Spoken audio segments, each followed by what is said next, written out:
The Subcommittee on Aviation will come to order. I ask unanimous consent that the chairman be authorized to declare recess at any time during today's hearing. Without objection, so ordered. I also ask unanimous consent that the members not on the subcommittee be permitted to sit with the subcommittee at today's hearing and ask questions. Without objection, so ordered.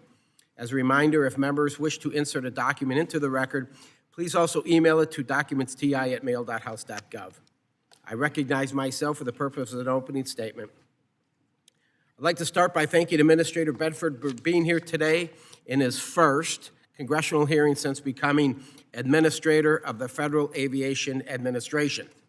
Additionally, I'd be remiss if I didn't acknowledge the fatal accident that occurred right here in Washington, D.C. on January 29th of this year that needlessly claimed the lives of 67 souls. And to the families with us here, today, my commitment to you remains steadfast. And I can assure you that this subcommittee will continue to do everything in its capacity to make sure a tragedy like this never happens again. That tragedy reinvigorated everyone in the aviation industry to come together to identify and address the deficiencies, the lack of communication and coordination, and neglect that played a role in this tragedy. While I eagerly await the results of the NTSB final report before taking any substantive legislative action, I am encouraged that there was immediate corrective action taken to make permanent route changes and helicopter restrictions near DCA, adjustments to air traffic control staffing and arrival flow at DCA, and ADSB out requirements for most aircraft near DCA's Class Bravo airspace, to name a few. In times like those, we are served with a stark reminder that aviation safety is a journey rather than a destination. Following that tragedy, the entire aviation industry coalesced around the one phrase, air traffic control modernization. So, what is the state of American aviation? From my vantage point, the state of American aviation, it's busy. But busy is not a bad thing. In this instance, it's a good thing. With the promise of innovation and modernization around the corner, there is tremendous excitement around the state of American aviation. From initiatives to increase throughput of air traffic controllers into the workforce to key rulemakings that will unleash American innovation, the Trump administration has been busy. While they have a challenging task ahead of them, they have the support from this subcommittee. Administrator Bedford, I believe that you are the man for the job. This task is unprecedented, but you have two documents that ought to serve as a roadmap. The first is a bipartisan FAA Reauthorization Act of 2024 that contain numerous provisions directing the administration to phase out legacy systems in use across the NAS and operationalize key programs developed under the Next Gen initiative. The second is the administration's Air Traffic Control Modernization Plan, for which Congress appropriated $12.5 billion to carry out radar replacement and a total update of the FAA's telecommunications infrastructure. Administrator Bedford, this subcommittee will be conducting oversight, as we should, of the $12.5 billion to ensure that we avoid the absolute disaster that was Next Gen. The stakes are too high. We simply cannot afford to get this wrong. We got to get it right. We owe it to the American people and to every single American Airlines 5342 family. We owe it to you. With that, Administrator Bedford, thank you for being here today. I look forward to hearing from you on the state of American aviation. I now recognize Ranking Member Carson for an opening statement. Thank you, Chairman Nels. Thank you, Chairman Graves and Ranking Member Larson. It is a tremendous honor to be here for our first FAA oversight hearing this year, in which we actually get to hear from the FAA itself. It is also a pleasure to welcome our witness, also a Hoosier, Administrator Bedford, for his first visit to the subcommittee. I also would like to recommend, in the spirit of the chairman, the families of those who have perished in the DCA mid-air collision who are joining us today.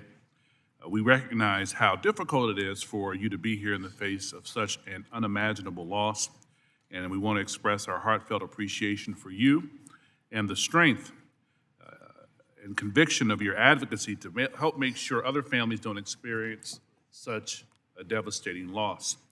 For the subcommittee, safety, of course, is our top priority.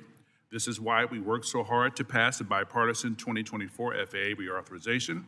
We collaborated across party lines to strengthen and expand the aviation workforce, to make our national airspace safer, and to modernize our navigation and air traffic control systems to maximize safety and efficiency.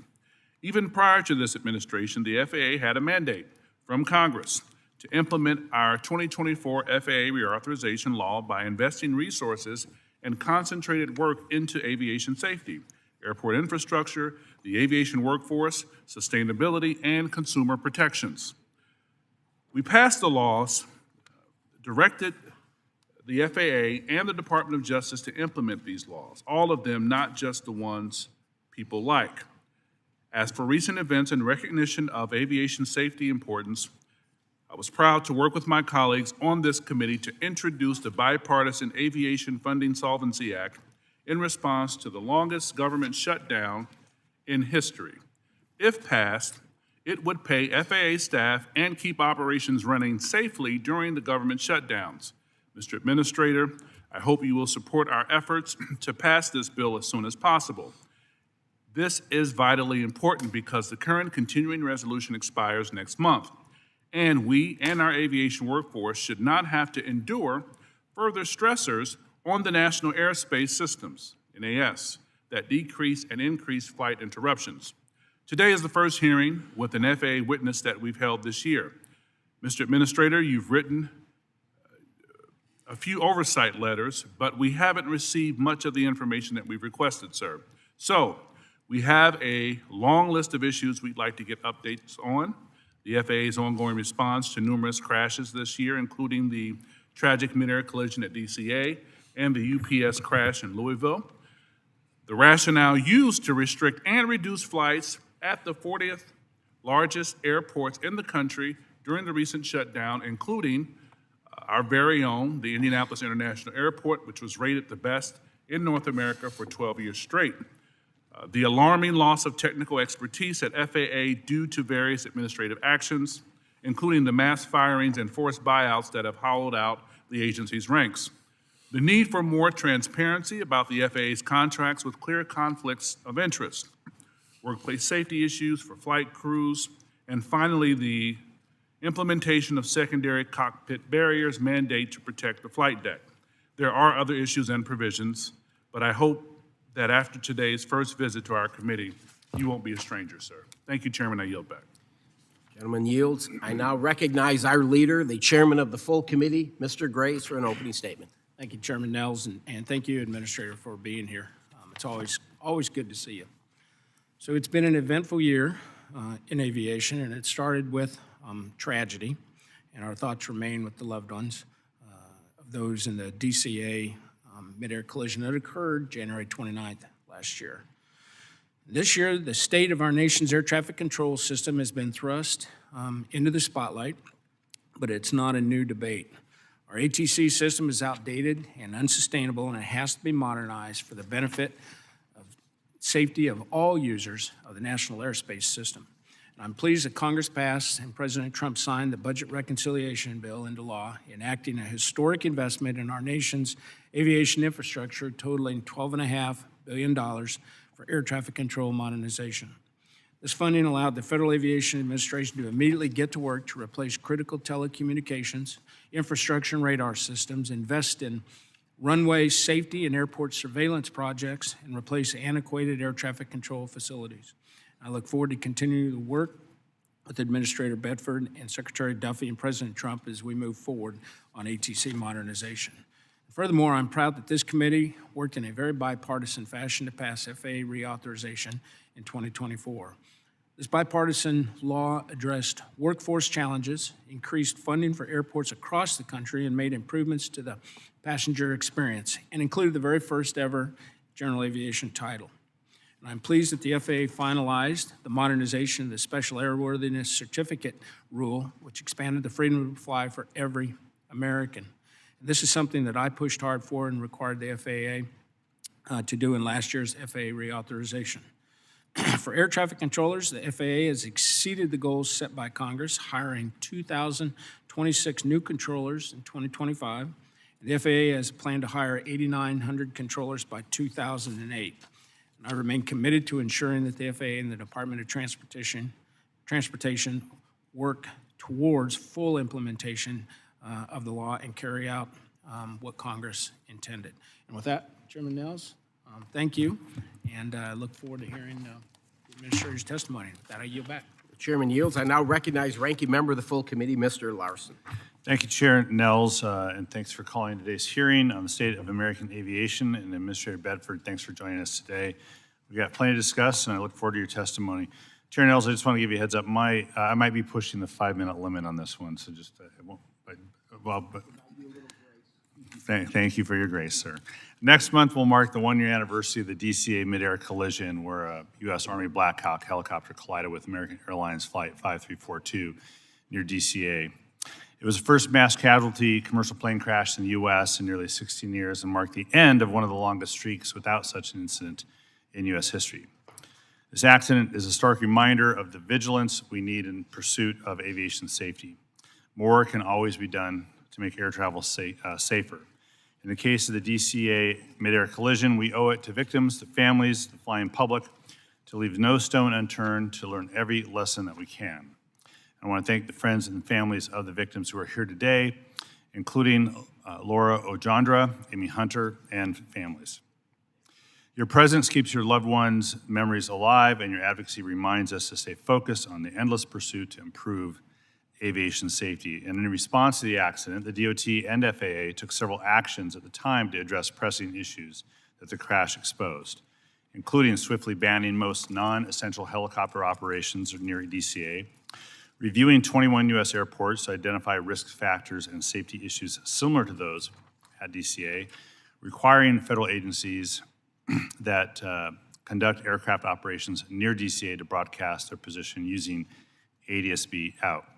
Hard questions yet remain and still have yet to be asked, but I look forward to hearing how FAA is developing the new policies, bolstering safety redundancies, and preparing for the NTSB's final report and recommendations, and evaluating any systemic issues beyond the purview of the NTSB investigation. I'm committed to this effort and working with Chair Graves and Chair Nels and Ranking Member Carson and this committee to fully address the NTSB recommendations and hold the FAA accountable to those recommendations. Now, the aftermath of the accident also put a spotlight on the aging air traffic control system, or ATC system. Modernizing the nation's ATC system is long overdue. Last year, the GAO found that of FAA's 138 systems, 105 are unsustainable or potentially unsustainable. That's why T&I members from both sides of the aisle did in fact support the $12.5 billion investment in ATC modernization and understand that additional funding will likely be needed. But before any additional investment, the FAA must show its work and be more transparent about how it's spending this investment. Although the FAA finally selected prime integrator, Peraton, to oversee its modernization efforts, there are still several questions about next steps, and as the administration moves forward, Congress has to ensure this modernization initiative is data-driven, transparent, and of course, safety-focused. Unfortunately, this is the year, as Chair noted, that the NAS has been pushed to unprecedented limits. And the decrease in employment numbers at the FAA and DOT earlier this year, and the administration's early retirement buyouts pushed safety-critical employees to depart the agency, subsequently increasing the strain on the personnel who were left behind and the airspace as a whole. These actions also resulted in an extraordinary loss of institutional knowledge and technical expertise from the agency, making it more difficult for the FAA to meet its safety mission. And so I have questions as well about personnel hiring and safety-critical mission employment. During the recent shutdown, thousands of air traffic controllers and critical aviation safety workers were forced to work long, stressful hours without pay for several weeks, with many worrying about getting a second job to feed families while protecting travelers. Not only did the shutdown create daily operational disruptions, it also caused long-term stress and uncertainty for the hard-working women and men of the U.S. aviation workforce. The stress of the shutdown was further exacerbated by the unprecedented safety decision to to quickly reduce airline flight capacity by up to 10% at 40 high-traffic airports across the country. And while I agree that aviation safety risks in the NAS had to be addressed immediately, it became apparent that the decision was made quickly, perhaps it had to be, but also without adequate coordination with key aviation stakeholders. So consequently, airlines, general aviation, and other stakeholders had to make big changes to operations with little to no notice, increasing risk in the NAS and increasing other risk in the NAS. So this unprecedented nature of the administration's decision to limit air traffic demands congressional review, an issue I've talked to the administrator about. That's why I, along with several of my Democratic colleagues on the committee, sent you a letter last month requesting additional information regarding the data used by the agency to reduce flight capacity and return such flight capacity to normal. And you did transmit a response letter late last night. I've reviewed it. I'll read it a little more in depth soon enough, but I hope that you can shed some more light on that decision today and respond to any follow-up questions that we may have in a member briefing by next month. So, in conclusion, the appointment of a new administrator gives the FAA a chance to provide long-term stability at a time when it's most needed. And while the challenges before you haven't been and won't be easy, this committee does share your goal of meeting these safety challenges head-on. So, Administrator Bedford, thank you for joining us today, and I look forward to hearing from you with that. Yield back. Thank you, Mr. Chair. The gentleman yields. I'd like to now welcome our witness, Administrator Bedford, and thank you for being here. You got a lighting system in front of you. 5 minutes is what we're asking when you give an opening. I ask unanimous consent that the witness full statements be included in the record without objection. I also ask unanimous consent that the record of today's hearing remain open until such time as our witness has provided answers to any questions that may be submitted to them in writing without objection so ordered. I also ask unanimous consent that the record remain open for 15 days for any additional comments and information submitted by members or witness to be included in the record of today's hearing without objection. And as your written testimony has been made part of the record, the subcommittee asks that you limit your oral remarks to the 5 minutes. With that, Administrator Bedford, you are recognized for 5 minutes. Thank you, Chairman Nails, Ranking Member Carson, Chairman Graves, and Ranking Member Larson. I want to thank you so much for the opportunity to be here this morning. It's my first opportunity to appear as the Administrator of the Federal Aviation Administration, and I do welcome the opportunity to provide an update for you on the FAA's work to strengthen aviation safety, to modernize air traffic control, and prepare for the future. I'd also like to begin by acknowledging the tragic accident involving PSA Flight 5342 at Reagan National. It was a sobering reminder why the FAA exists and why I answered the President Trump's call and Secretary Duffy to accept this job. Our mission is simple but critical: to protect pilots, flight attendants, and the traveling public by objectively analyzing safety data to identify risk and urgently act on the data to mitigate that risk. As you pointed out, immediately after the accident, the FAA did take decisive action to permanently restrict non-essential helicopter operations in the capital region, permanently close certain helicopter routes, eliminating visual separation approaches, and requiring the broadcast of ADS-B out signals with limited exceptions. Furthermore, we reviewed operational hotspots across the nation where we saw mixed traffic environments creating elevated risk, identified potential threats, and mitigated those threats. With continued support of the National Transportation Safety Board's investigations, we work with them on the recent UPS MD-11 accident. These investigations reinforce the importance of constant vigilance and a willingness to re-examine our processes, our assumptions, and our oversight. The FAA remains closely engaged in overseeing how Boeing manages design, manufacturing, and quality across its programs, including its production system. I have confidence in the FAA's workforce performing this oversight, many of whom continue to carry out critical safety work during the recent government shutdown. The shutdown placed extraordinary strain on the FAA and its people: air traffic controllers, safety inspectors, technicians, engineers, and many others who continued to report to work without pay during the 43-day lapse in appropriations. I sincerely appreciate their professionalism and dedication to our safety mission. But let me be clear, well before the shutdown, the FAA was already struggling with the shortage of qualified controllers. The shutdown exacerbated those challenges. Staffing triggers reached unprecedented levels, rising from mere single digits prior to the lapse to more than 80 in a single day. Applying the hard lessons learned from the DCA accident, the FAA safety team identified controller workload and system demand as emerging risk factors. As a response to this increased risk, we temporarily reduced flight operations at 40 high-traffic airports. The connection between controller workload, system demand, and operational risks was unmistakable. It reinforced the need for the FAA to act decisively when the data demands it and underscored the importance of stable controller funding. Hiring and retaining a strong workforce remains essential to FAA's safety mission.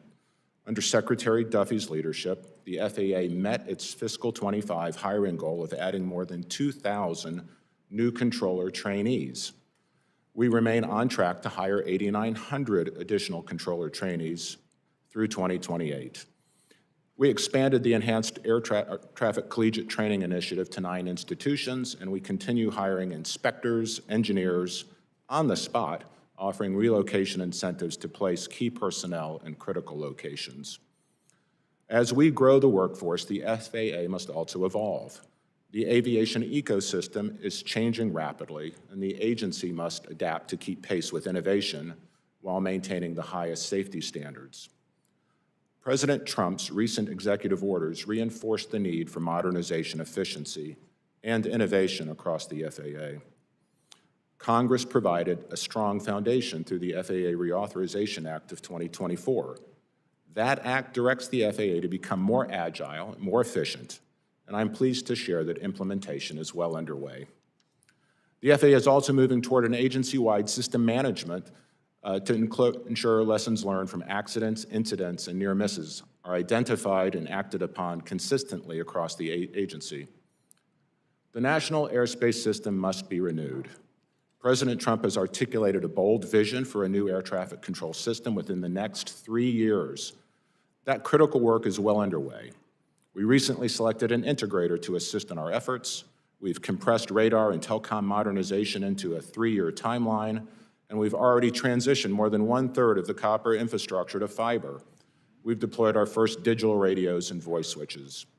The One Big Beautiful Bill provided a historic $12.5 billion down payment on this critical effort. The DCA tragedy and the government shutdown were defining moments for the FAA this year. They exposed vulnerabilities, but they also drove action and sharpened our focus. Today, the FAA is more proactive and more determined than ever to fulfill its safety mission. We owe the American people a system that is safe, modern, resilient, and built for the future. That's the course that we're on, and with continued support of this committee, we will achieve it. Thank you, and I look forward to your questions. Thank you, Administrator Bedford, for your testimony. We will now turn to questions from the panel. I'll recognize myself for 5 minutes. Administrator Bedford, the National Defense Authorization Act, or NDAA, of 2026 includes Section 373, which in my opinion does not improve safety in the D.C. metropolitan airspace and instead maintains similar operational exceptions that existed at the time of the tragic mid-air collision over the Potomac that claimed 67 innocent lives just 11 months ago.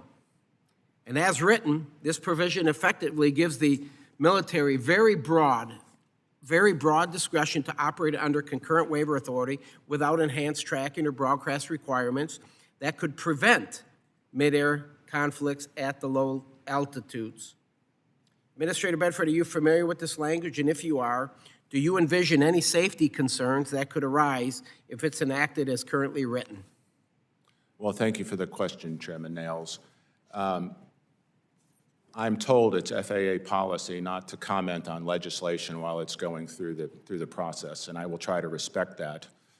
I will advise the committee that normally when language like this is discussed, it's customary to reach out to the FAA and ask for a technical consult or some form of technical advisory. I can tell you that did not happen in this case. We learned of Section 373 essentially when everybody else did last week. But let me be clear, regardless of what, let me say this, let me be clear that our intent is not to go back to where we were prior to January the 29th. As long as I'm administrator, and I believe it's true as long as Secretary Duffy is Secretary of Transportation, we are not going to go back into a position of less safe airspace environment. We will monitor the airspace with vigilance and with safety first. Well, I'll put, simply put for me, I do not believe that the military should be conducting any classified training missions or check rides up and down the Potomac River in one of the most congested Class B airspaces in the country. I don't agree. Administrator Bedford, given last week's announcement that Peraton will serve as the prime integrator responsible for overseeing the administration's air traffic control modernization plan, what distinct role do you envision Peraton will be playing, and what guardrails do you have in place to ensure that they are being held accountable to the deadlines and efficiency metrics? Well, again, thank you for that question. I think it's on everybody's mind on this committee and frankly within the administration that modernization not turn into another next-gen boondoggle. We need to make sure that modernization gets done on time, and achieves the results that we've set before this committee, which is to deploy new technology within the next 3 years. That's off-the-shelf technology, not some new technology that may or may not be created over the next several years. So Peraton's mission is to assist the FAA and then frankly to lead us in thinking about how to execute modernization when we get to what I think are extremely challenging issues for us. That is migrating from traditional TDMI analog systems into voice over internet protocol digital architectures. These are not competencies that the FAA has internally. We need assistance from people who've done this before. Peraton brings us that experience. Fair enough. You mentioned to it, you talk about the one big beautiful bill, the $12.5 billion, the down payment. You know, it's it's laid out there. It's right on this sheet here. It says $4.75 billion for telecommunications, $3 billion radar replacement, $500 million runway safety technology, another $80 million for automated weather observation. I mean, it's all laid out there. $1 billion for the potential with TRACONs, another $100 million for ARTSIs. How do you feel that is going? I mean, where are we at with the 12.5? I mean, how much have we spent? I mean, how are we doing with the 12.5? Well, just as a way of giving the committee some insight on how we're thinking about this, we've adopted a mantra of think slow, move fast, understanding what the end state of modernization needs to look like, and then determining how best to plot a course to get there, as opposed to just let's go out and spend money. So we've spent the last 4.5 months plotting out what the end state of the NAS should look like, the National Airspace System, when modernization is accomplished. And it's an exciting vision, and I'd be happy to get into more detail with you on that. But to directly answer your question, we've committed by the end of this year over $6 billion of the 12.5. That's on telecom infrastructure, new radar surveillance systems, all of which will be deployed over the next 2.5 years. I think that's a beautiful thing. When we pass this one big beautiful bill, I always talk about quarterly reports. So we pass this in July, and it says no later than 180 days after the date of enactment of this act, and every 90 days after, the administrator of the FAA shall submit to Congress a report. So we're talking sometime in January of 2026. Are you prepared? Are you going to be able to come up and submit a report that says, hey, this is where the 12.5 is being spent, and fulfill your commitment here by law? Absolutely. We're good? All right. With that, Mr. Carson, I yield to you, sir. Thank you, Administrator Bedford. Thank you, good chairman. Mr. Administrator, after the very terrible mid-air collision this year of a military helicopter and a passenger plane, many of us serving on the subcommittee urged restrictions on military flights around DCA, particularly military training flights at the height of passenger traffic. We strongly warned against helicopters flying dark without transponders. FAA's implementation of some of these recommendations was a step in the right direction. Thank you. At least until we receive the NTSB report in the coming months. Now, unfortunately, someone in the Senate didn't agree and inserted concerning provisions in the NDAA that passed last week, as you know. Mr. Administrator, will you commit to our committee, sir, that FAA will maintain the stronger safety measures put in place after the crash, sir? Thank you for that question, Ranking Member Carson. The accident at Reagan National on January 29th, I think, shook the FAA to its core. Safety is our foundational mission. It's what everybody in the agency is focused on. every day on every flight. That's the mission, to complete it safely. There were gaps that we now see. We can look in the rearview mirror and we can see the gaps that existed, things that tragically had to perfectly line up to enable that crash to occur. As rare as it is, the fact that it could happen at all is a hard lesson learned for the agency. Those gaps have been closed, and they will remain closed as long as I'm the administrator. Yes, sir.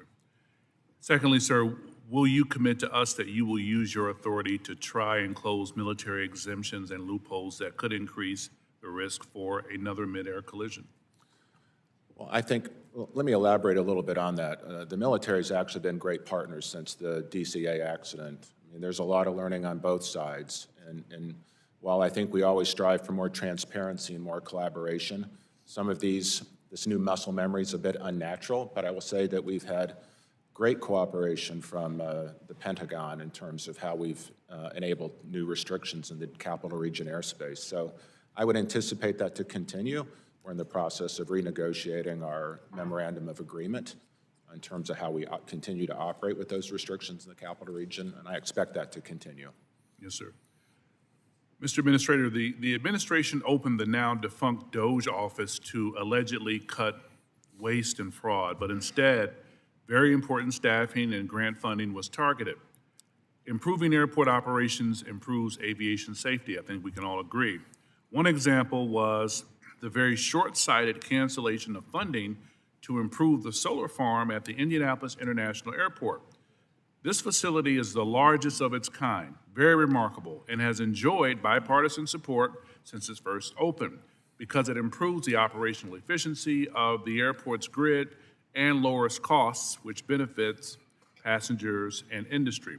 Mr. Administrator, will you please, sir, provide the subcommittee with a full list of FAA grants that were terminated or not dispersed? And secondly, please provide the rationale, sir, for the terminations and whether these decisions can be reviewed for the restoration of funding in the future. Well, thank you for the question. I've got the team back here taking notes, so they'll be happy to revert back to you with any answers I'm unable to provide. It's my understanding that whenever there's a change in administration, it's customary for the incoming administration to evaluate the priorities of the prior administration. I believe that happened. That is something that's been consistent, in many of the past changes that we've seen.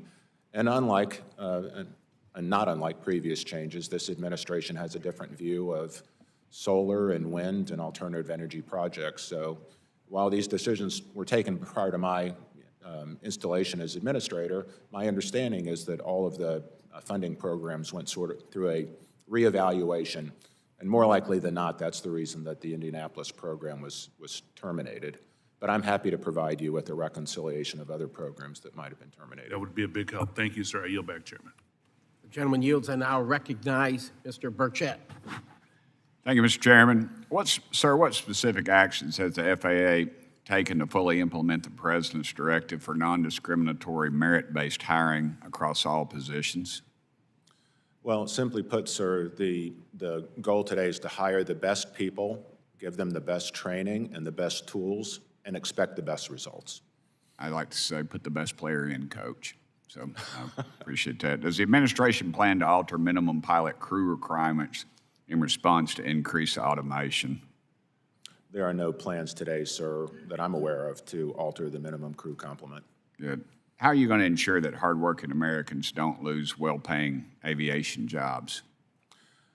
Well, sir, I can tell you President Trump's executive orders lay out a fantastic opportunity for innovation in the aviation space, whether that's unleashing drone dominance, reasserting supersonic air travel potential, or advanced air mobility through our EIPP programs. I mean, we have a wonderful opportunity to onshore innovative technologies. And frankly, these are technologies that were in fact invented here, but we have to create a regulatory architecture that will enable them to deploy cost effectively and maintain safety within the national airspace system. Yeah. What I'm afraid with these executive orders, though, maybe not so much in this committee, but some of the others, I've seen Congress is pretty gutless to codify those. We've got about 20 or so that are in bill form that won't even receive a peep because we don't have the guts to do what President Trump has really been given a mandate to do. Will automation eliminate cargo carrier pilot jobs? I'm sorry? I said, will automation eliminate cargo carrier pilot jobs?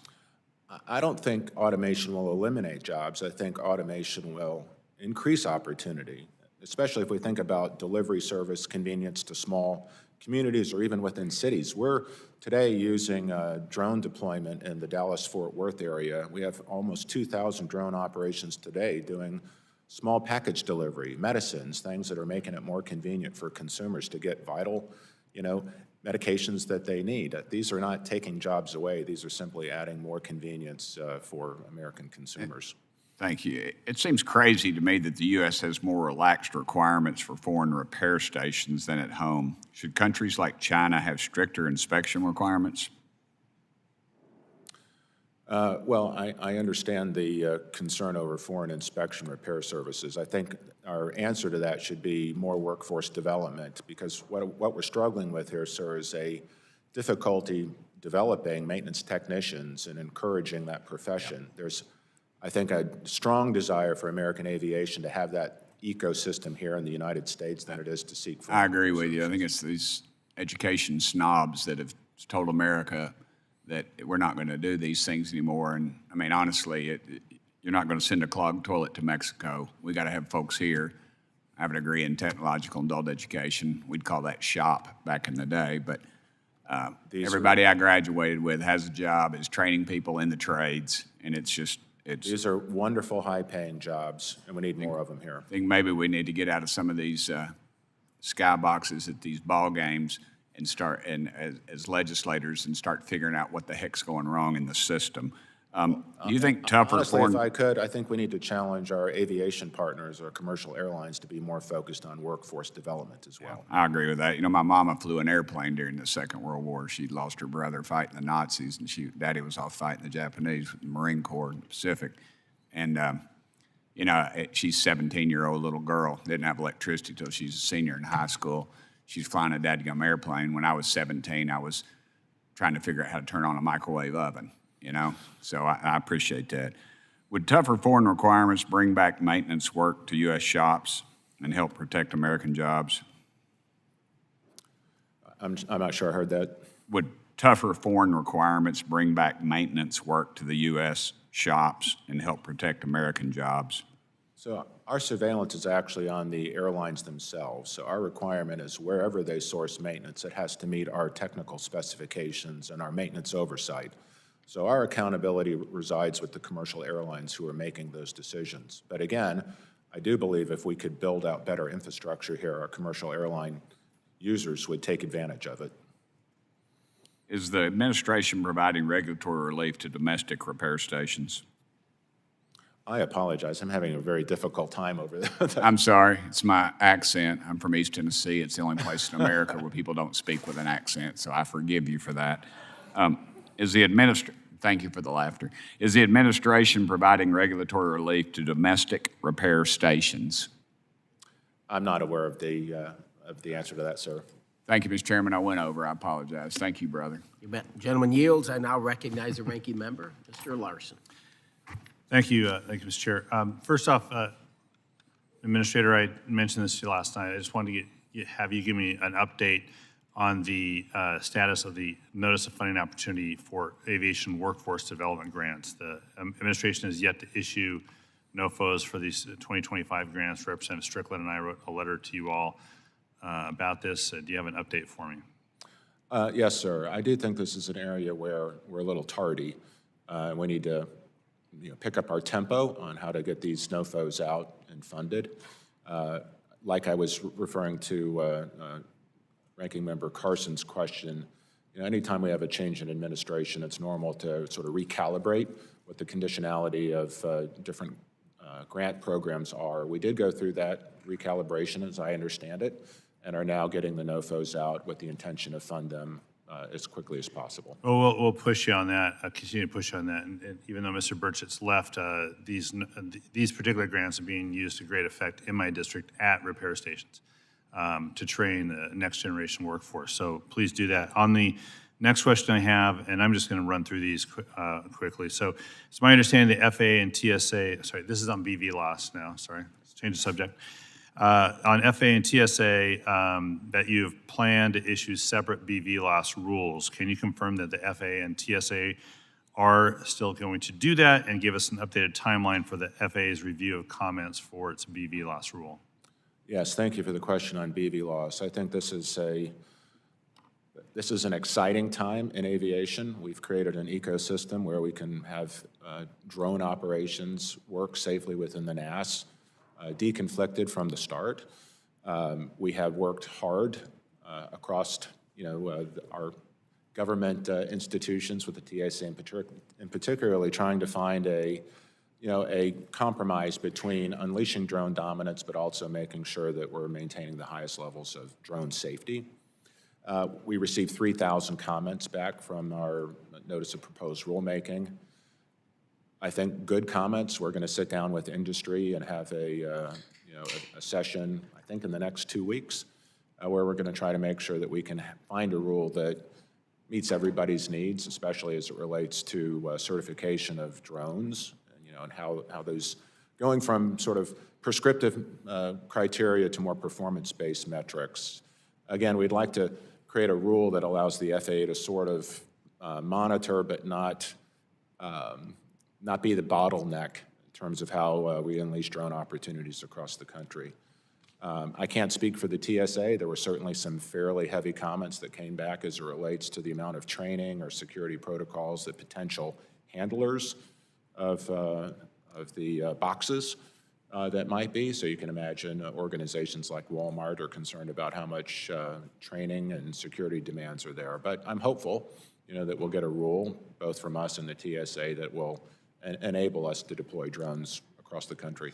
On that point, I don't need a comment. I think I'm going to send you a letter regarding my concerns about the counter-UAS provisions in the DoD bill and how they run counter to our counter-UAS provisions that we have in our bipartisan tri-committee bill, and we'll get some, hopefully get some feedback from you on that. On air traffic control numbers, the number you gave us in the testimony, is that a net number over time? I'm presuming there will be people who are retiring as well as you're hiring, so is your 8,000 plus a net number, or is that a number of hires, but you haven't factored in the number of retirements? So as I said in my oral testimony, we've hired over 2,000 trainees this year, and the intent is to hire somewhere between 2,200 and 2,500 trainees in this fiscal year. And so the 8,900 is a total over 4 years. Of hirees, but how about, is that a net number of? Well, that's the challenge. We still see a lot of retirements. We see folks who, frankly can't take the pace of the work. We have a retention issue within our controller workforce. I think, whether this is the appropriate hearing to talk for it, we can talk. I could spend quite a bit of time talking to you about workforce development as it relates to controllers, how we train them and how we deploy them. And then finally, thanks for your letter. We're going to review that letter with regards to the flight capacity reductions.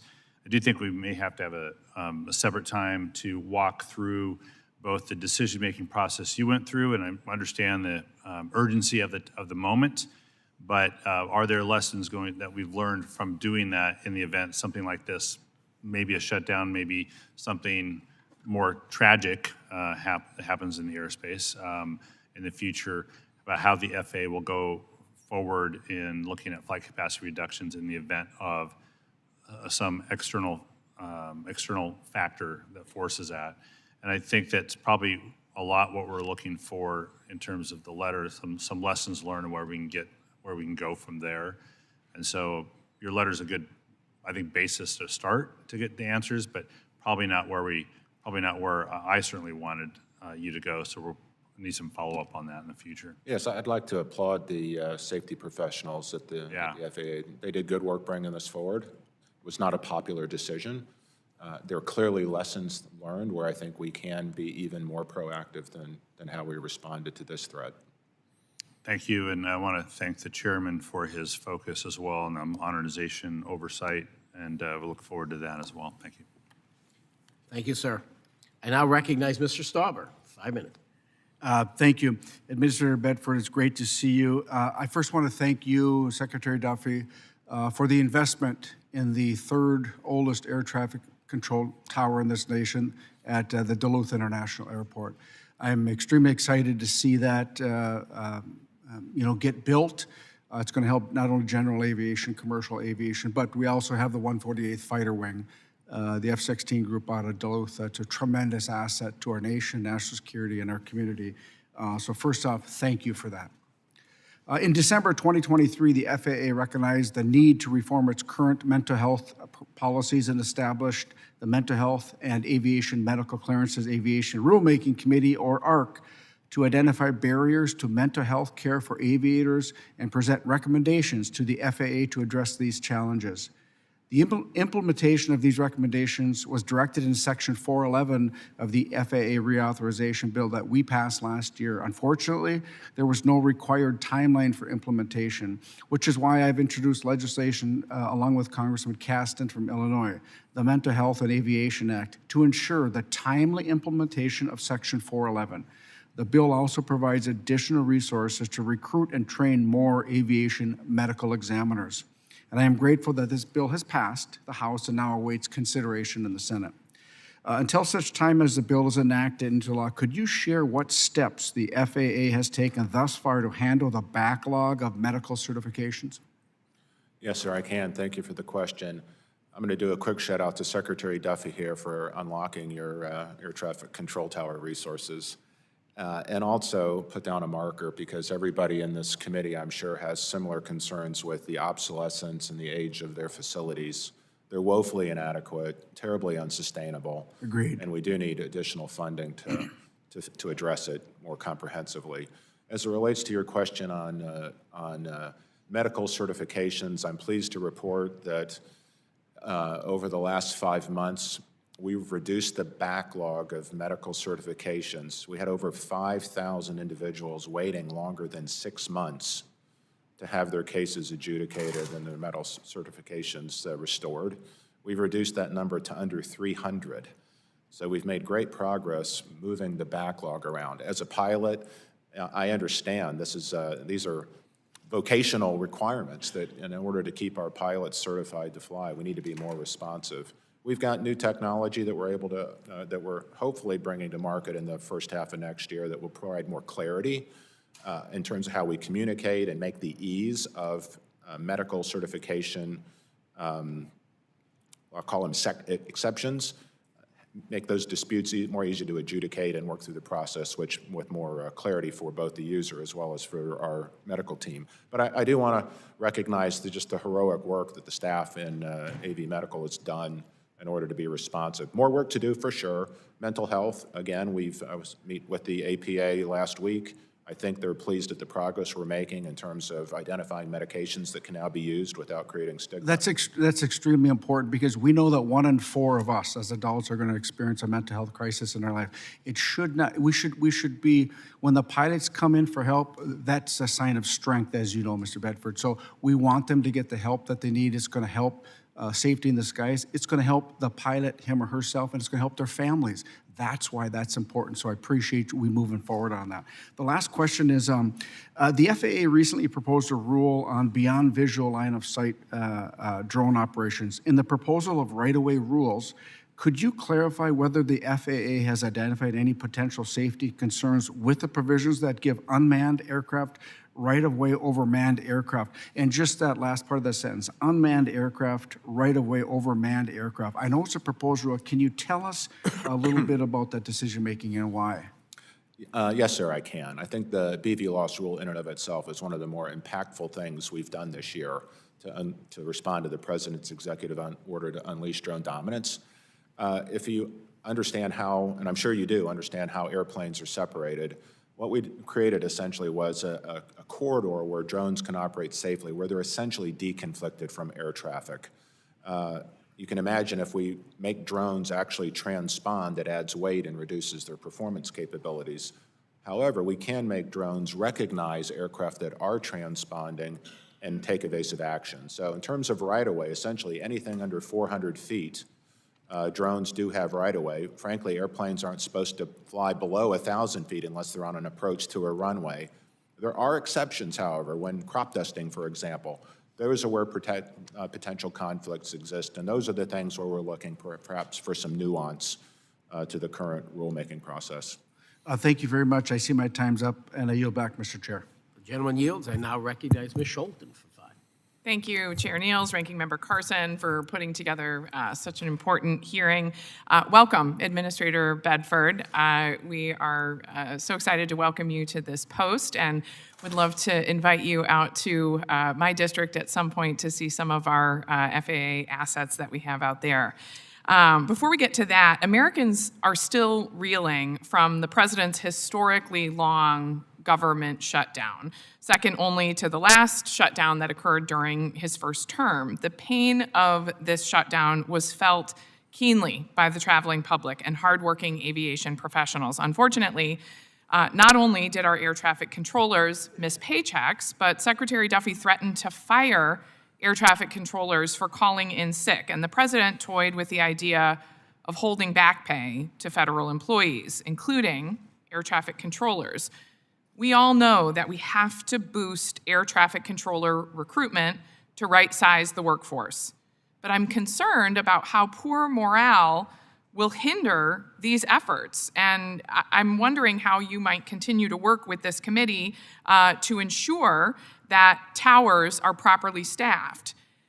I have a very specific question for you.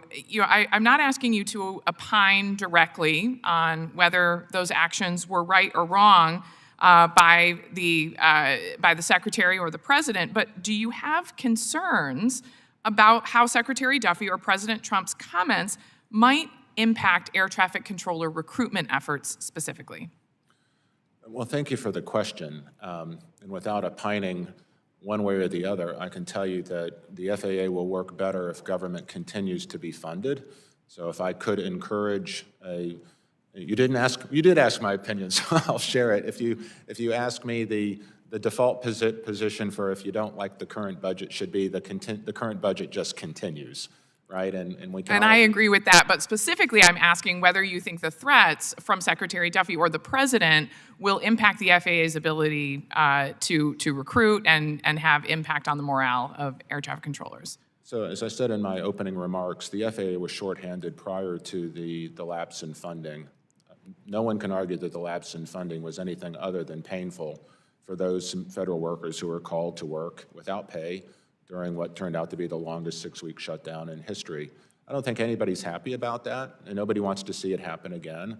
But we do have an obligation to come to work. That is part of the obligation we take as federal workers. I work without pay for 6 months.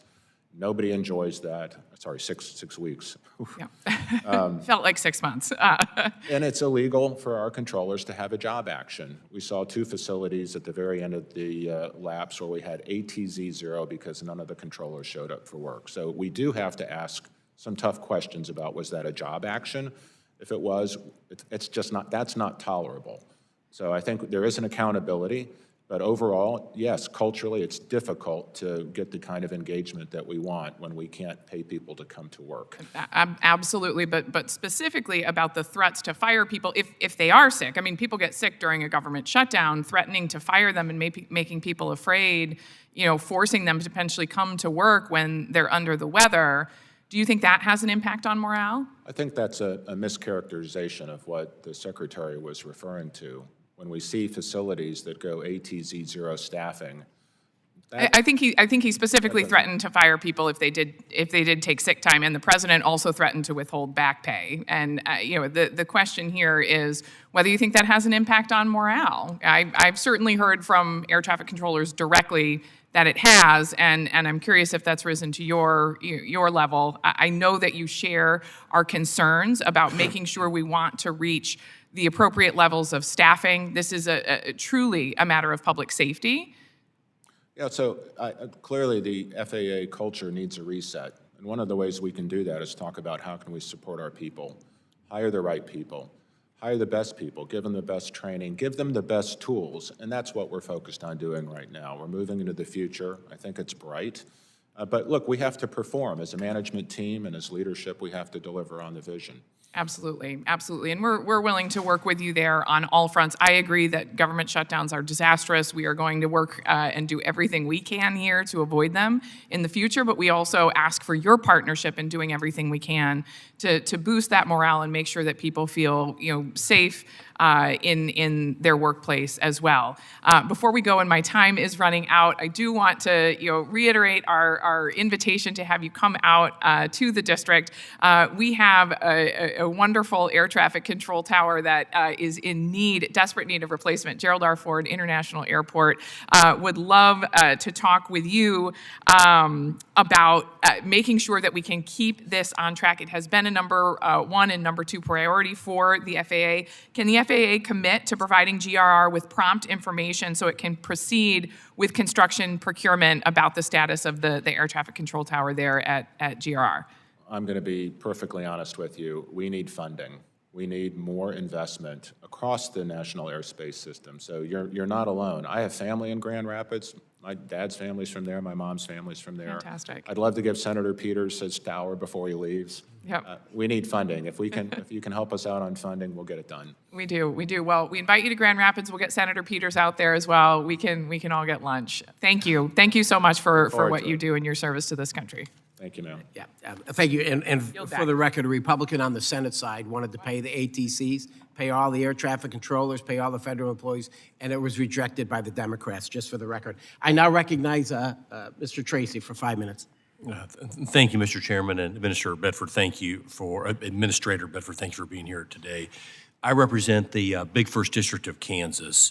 Aviation is a critical industry in my state with roughly 100 general aviation airports, several commercial and regional airports, and a huge footprint in aviation and aerospace manufacturing, as you're well aware. The FAA Reauthorization Act that we passed included critical provisions to ensure that our aviation industries are able to improve services, bolster the workforce, and promote American innovation, and I'm grateful that we are well on our way to fixing the problems of the past FAA under your leadership. I really appreciate the progress that's been made and that we're wasting no time in getting to a better place. Just a handful of questions. As mentioned before, the aviation and airspace industry is incredibly important to Kansas, and I want to ensure that we have a robust and technically skilled workforce for both the FAA and the industry. Can you provide an update on the agency's efforts to maintain and grow a strong technical workforce and provide safety oversight to an industry that is driving innovation and technology? Where are we at on workforce? Well, if I'm being perfectly honest, sir, I think we're behind. I think there's a lot more work that needs to be done, and frankly, work that can be done. We need to celebrate our community colleges across the country. We need to invest in them. We're doing that with our collegiate air traffic control training program. We're giving them the resources, automation technologies, simulation technologies, and they're going to be a critical partner in building the workforce of the future for us. And we need to do that with maintenance technical training, pilot dispatch training. I mean, there's so many things that we need to celebrate in getting our young people interested in careers in aviation. In my prior life, I spent the last 10 years building one of the largest training infrastructures in the country because we couldn't solve the problems, no offense, counting on Congress to fix it for us, or frankly, counting on the FAA to fix it for us. So industry also has to own this. Industry also needs to invest in the workforce of the future. And I think we can partner with them, whether that's through legislation and funding or just through our bully pulpit, and making sure it's in their own self-interest that they realize they have to work with us and invest some of their profits in building the workforce of the future. Yeah, I agree. Next question, change topics a little bit, but the FAA Contract Tower Program provides ATC safety and efficiency benefits at 265 airports across the country, including 8 in Kansas. The FAA Reauthorization Act of 2024 included a provision for the FAA and the Department of Labor to update long overdue wage determinations for contract controllers and create a new wage determination category or occupation code for air traffic managers at contract towers. Just like federal controllers and managers, we need to ensure that our contract controllers and managers receive appropriate compensation for the important ATC services that they provide for the national airspace. Can you give us an update on the status of this provision and when we can expect the wage determinations to be completed and the new category for air traffic managers to be established? Well, honestly, no, sir. I can't give you a specific answer to the question, but what I can tell you is I've been to a number of our contract towers. I utilize them in my own private pilot flying, so Anderson, Indiana, Muncie, Indiana are both contract towers, and frankly, they're a tremendous resource, especially for our young pilots who are in training to be able to get the experience to have that interaction communicating with tower. We have contracts, of course. I think we can do a better job as FAA of managing the accountability of the vendors that we hire to make sure that they have the staff. I can tell you through our collegiate training programs, we have now made those resources available to go into the contract tower environment, and we've seen several hundred of those trainees move into the contract tower environment. So, and of course, the final element is we're actually looking at several of the higher demand contract towers to move them into our federal tower program. So there's a lot going on there. I know more work needs to be done. The work is done. It's important. We'll get it where it needs to be. Great. Well, we'll follow up with your office on kind of the timing and when we might expect something there. And lastly, the next 20 years, what I've seen is global demand is expected to require over 40,000 new aircraft to be produced. Can you talk a little bit about the importance for our economy in the U.S. and for safety in general for the industry to get these new aircraft into the hands of the airlines here and also around the world? Wow, that's a big question. I don't think I can answer that in 15 seconds. I will tell you this. As an agency, we can do better helping manufacturing get where they need to be faster, more efficient, better design. We don't have to be a bottleneck in the process, but we need to collaborate more. And some people will hear collaboration and they'll think, oh, wait a second, the FAA is going to get in the back pocket of industry. That's not it at all. We need to lead industry to get to higher levels of quality and safety in the design process, as opposed to let them bring us things and then we tell them no. So I do think we can collaborate better. We want Boeing to build that next generation aircraft here in the United States. Full agreement. Thank you, Mr. Chairman. I yield back. You bet. Gentleman yields. I now recognize Mr. Johnson. Thank you, Mr. Chairman and Ranking Member Carson for convening this hearing, and welcome to this subcommittee, Administrator Bedford. I've been asking these questions since the start of this administration. When will our towers be fully staffed? When will we stop pushing out the professionals who keep planes in the sky and passengers safe? And when will we stop being stretched to the breaking point? Now, Administrator Bedford, the FAA has tasked a company known as Peraton, which is a privately held for-profit national security and technology company founded in 2017. The FAA has tasked this new company, which has little or no FAA experience, to oversee a $31.5 billion overhaul of our air traffic control system. And earlier, and I should point out that Peraton, founded in 2017, is owned by a private equity firm, Veritas Capital, which ranks 46th in the Private Equity International's PEI 300 ranking among the world's largest private equity firms. So Peraton is owned by Veritas, the 46th biggest private equity company in the world. And Congress has approved a $12.5 billion down payment to this company, although the total amount to be allocated and spent with of taxpayer money to be spent with Peraton, the total amount has not been decided yet. So pretty much the taxpayer pocketbook is wide open for this private equity firm. I don't have a lot of confidence in this working out for the American people. This administration is packed with billionaires, 12 billionaires at the highest echelons of this administration. And while the American people recognize that life is getting more expensive, these 12 billionaires and the one who leads them at the top are telling the people that, hey, don't believe your lying eyes. Your costs are not going up. We're having a great time here. This is a wonderful time. The American people see these billionaires getting richer and richer while they are getting poorer and poorer. And I don't have a lot of confidence that this $31.5 billion overhaul of our air traffic control system being overseen by a private equity firm is in the best interest of the American people. This side, the legislative branch, doesn't even know or care about how Peraton was chosen over a company, Parsons Corporation, that has extensive experience working with the FAA, how Peraton came to get this contract over a company like Parsons. It seems like a pay-to-play situation, which is in keeping with everything else we know about this administration. Given that air traffic controllers are already stretched thin and that technical failures earlier this year caused massive flight disruptions, how is the FAA ensuring that outsourcing this massive modernization project to a largely untested contractor will not put safety at risk, create further delays, or overburden your already overworked workforce?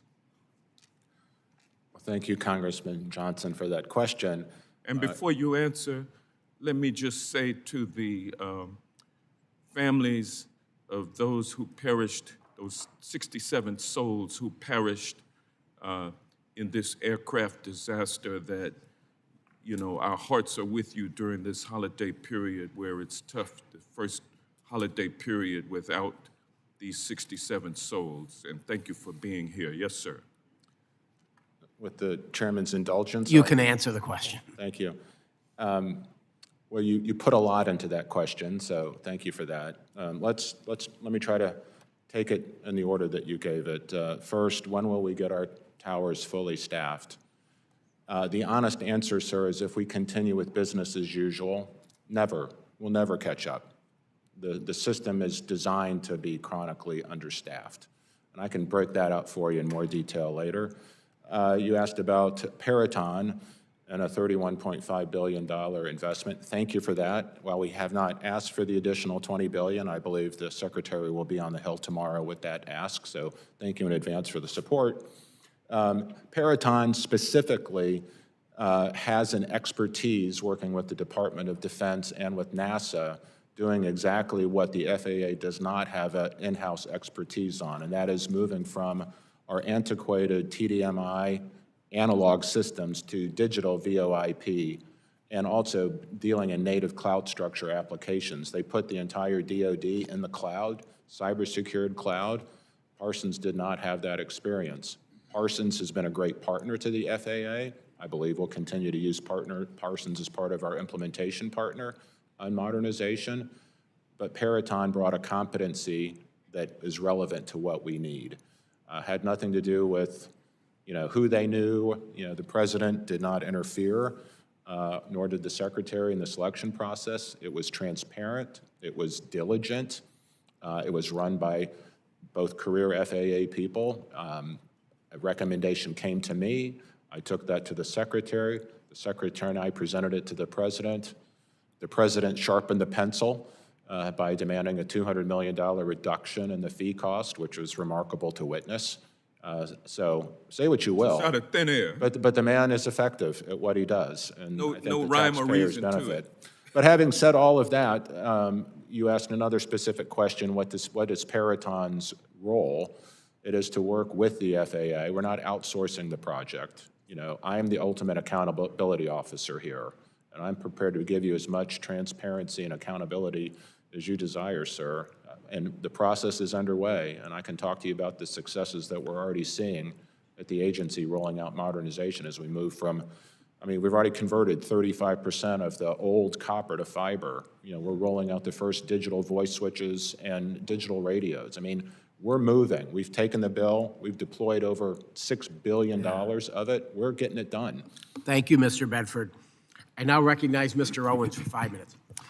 Thank you, Mr. Chairman and Ranking Member. I just want to start off by saying thank you for that very clarifying statement and answer. It's obvious that you are the expert and we are not up here. So appreciate the information, the understanding that we're now going to have as we move forward. We've long prided ourselves on the safest airspace anywhere. The January mid-air tragedy near DCA claimed 67 lives, and the uptick in runway incursions have exposed vulnerabilities we cannot ignore. The 2024 reauthorization provided the FAA with a clear roadmap, and the American people placed their confidence in President Trump and his administration to implement it. Folks back home rely on air traffic every day, air travel, and are feeling the strain from near misses and disruptions during the recent shutdown.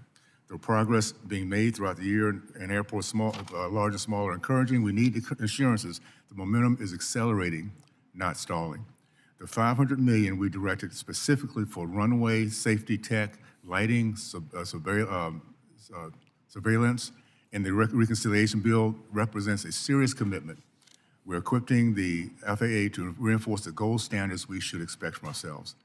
Now is time for results to prevent another heartbreak from the American families.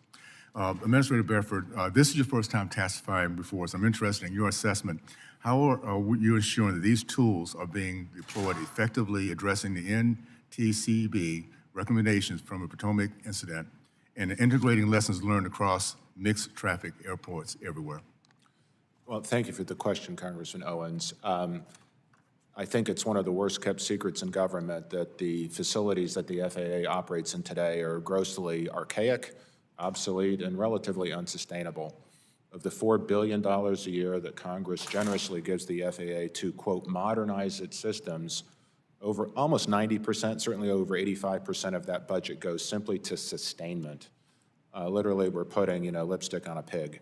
So I spent my first 100 days on board, out in the field, talking to our frontline workforce, seeing the facilities firsthand, literally from New Jersey all the way out to Quinnipiac, Alaska, a mile off the Bering Sea. We have work to do, important work, hard work. It's going to take investment to get it done. I was in Chicago, I don't know, maybe a month ago. We have multiple ASDX surface runway radars there. Only one of them was functioning. And it was one broken part away from being unusable. That's not acceptable. So the allocation of funds in one big beautiful bill to improve our surface runway awareness technology, you can rest assured we are deploying that. We are investing that money, and we are going to deploy that technology just as soon as the supply chain will allow. Thank you for that. We appreciate your recent efforts to address our workforce needs across the aviation sector, particularly air traffic control. While such of the focus to date has been on bringing on new frontline controllers into the system, there have been limited discussions that we've heard so far about strengthening the pipeline of our air traffic supervisors and managers. With so many of the experienced leaders approaching retirement, can you share with us any plans the FAA has regarding addressing the workforce pipeline needs of the Air Force supervisors and managers? Well, so we're blessed to have a wonderful resource in Oklahoma City. Our campus, our academy campus out there is doing great work for us, but we can't allow it to be a bottleneck. We do need to increase the number of pipelines that are coming through to produce air traffic controllers. We now are up to 9. We've added 5 collegiate programs. We need to do more.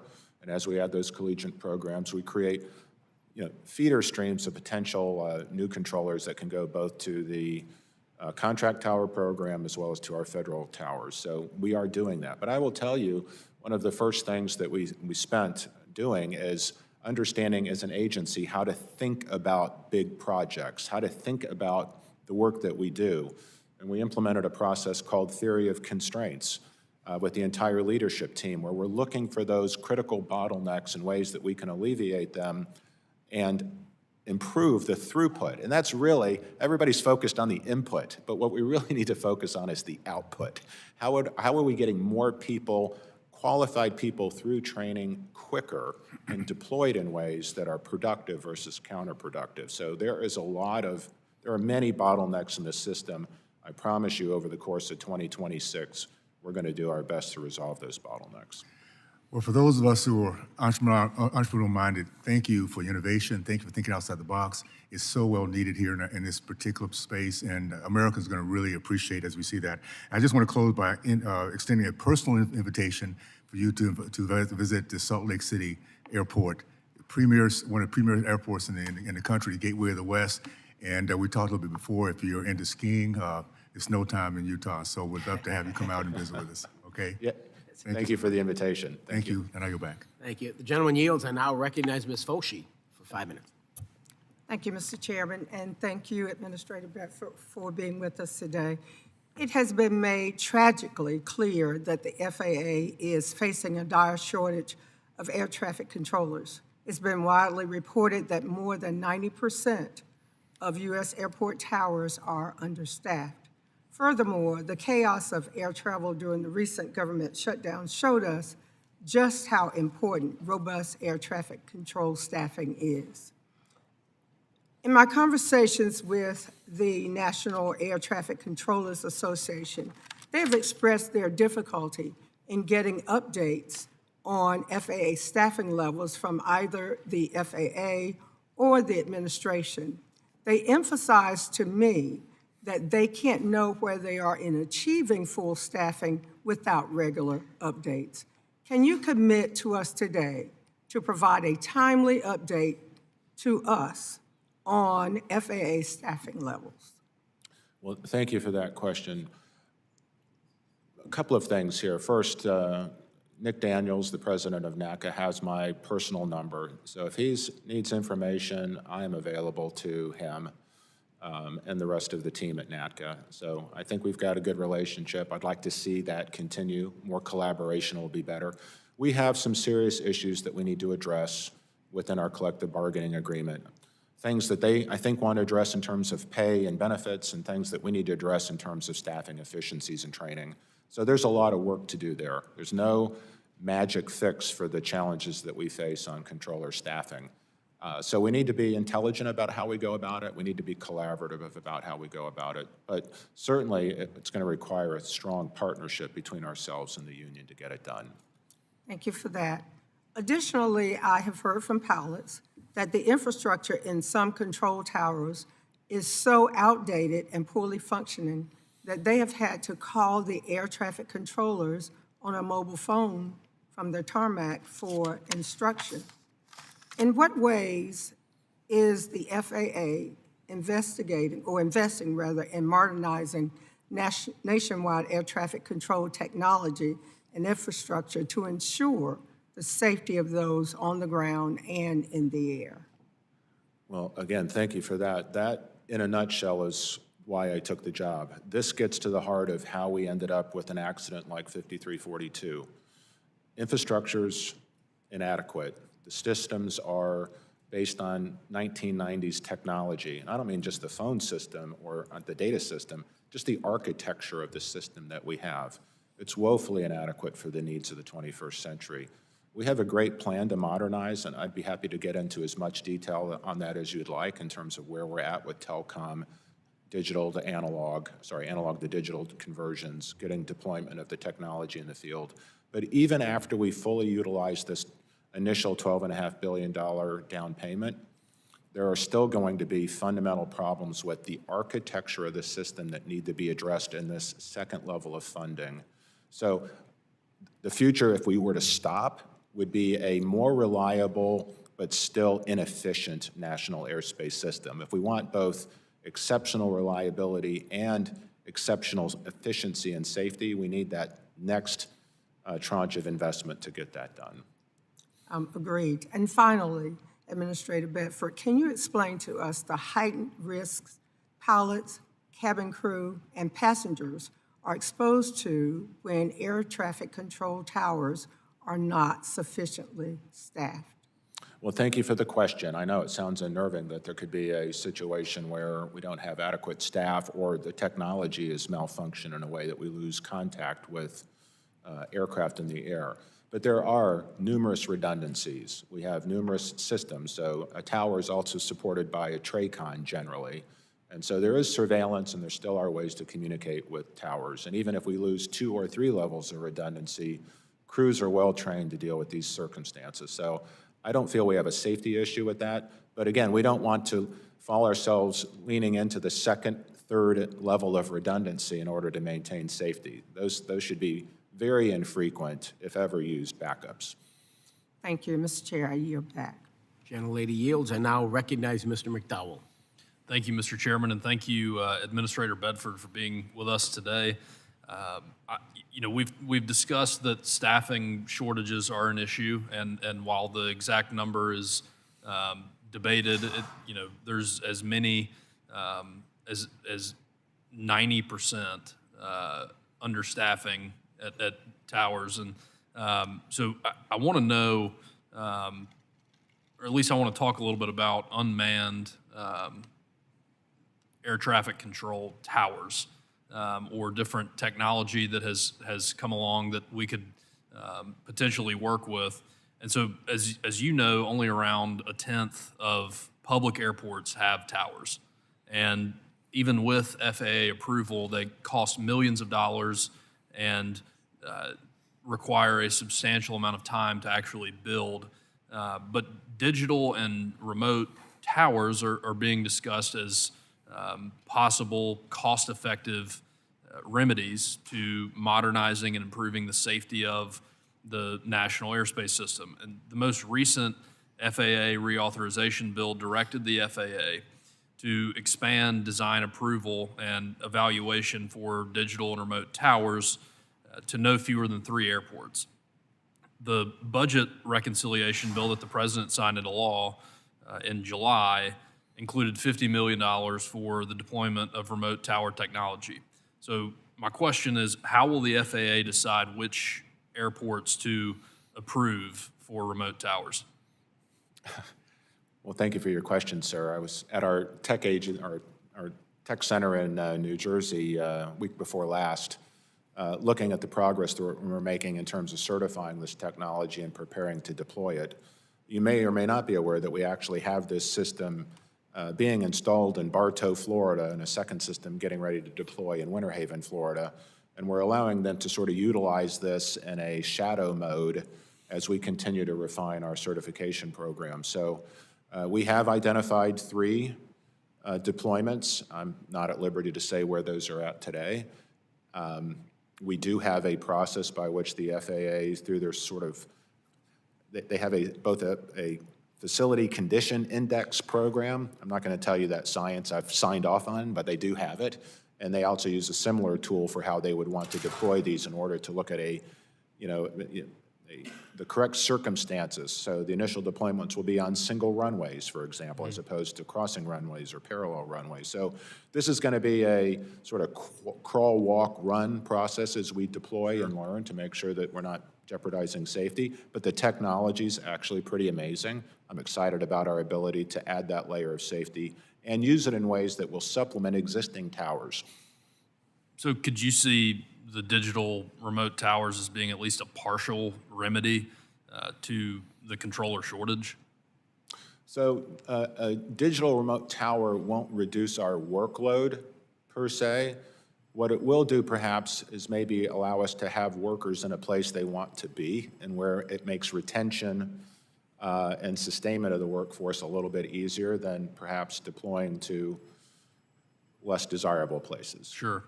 Well, I would hope that we could work on that together as it becomes the technology that we begin to use. We're going to deploy it in 2026. Great. Well, I look forward to watching. I'd like to yield the remainder of my time back to you, Chairman Nels. Thank you, Mr. Bedford. I've heard, Mr. Johnson said 31 billion. I think you got 31 and a half. Yeah, you got 12.5, the down payment. And we keep hearing another 20 billion. What is that number? And how important is this additional funding? I mean, you got the 12.5, right? And that's going to get us maybe to here. But will you need that additional money to close the loop? I mean, what can you educate this committee and tell this committee how important is that money for this ATC modernization and the success? Well, thank you for the question, sir. It's critical. So, as I mentioned earlier, there's essentially 4 levels of what we really think of as modernization, both our telecom and our data.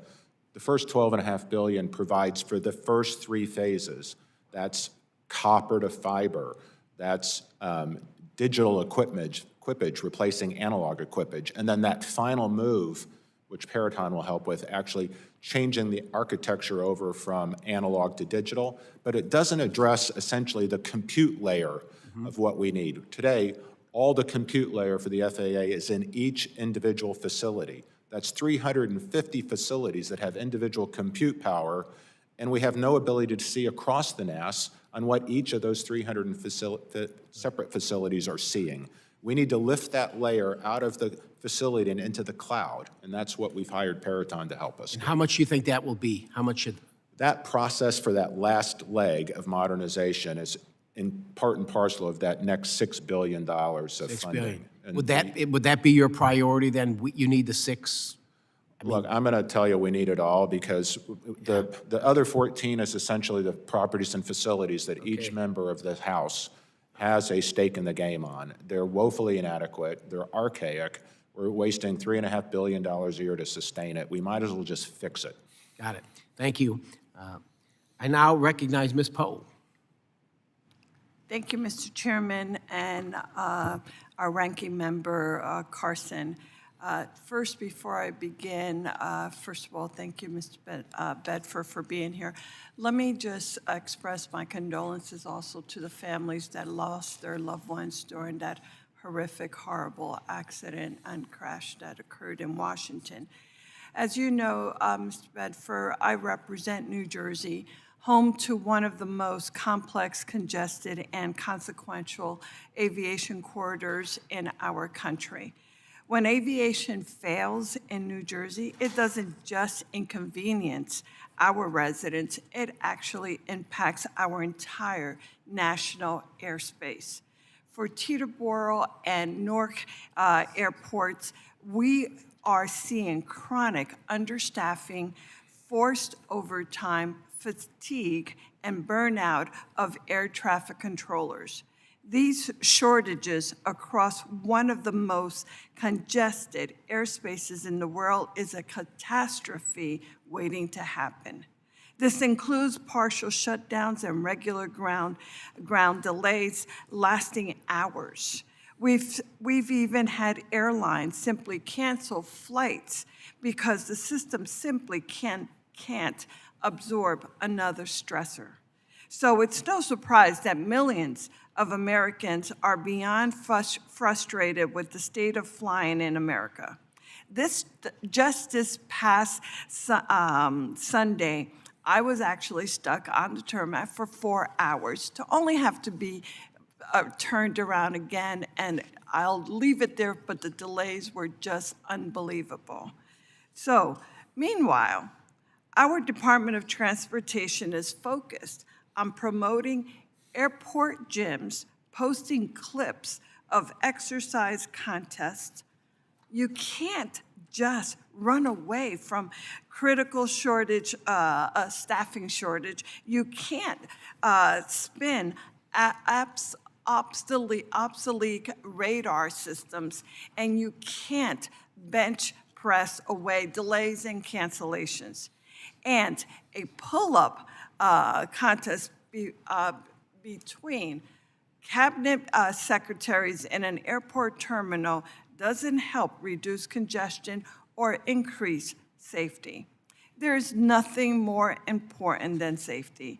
Before the tragedy here in Washington in January, the U.S. had not seen a major commercial aviation disaster since Flight 3407 in 2009. As you know, 3407 departed from Newark and took the lives of 49 people when it crashed outside Buffalo.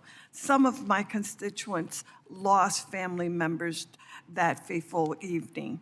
I believe that extraordinary record over 15 years without a major domestic crash can be credited to Congress and the FAA implementing the 15-hour pilot experience requirement, ensuring commercial pilots have the proficiency necessary to do the job safely.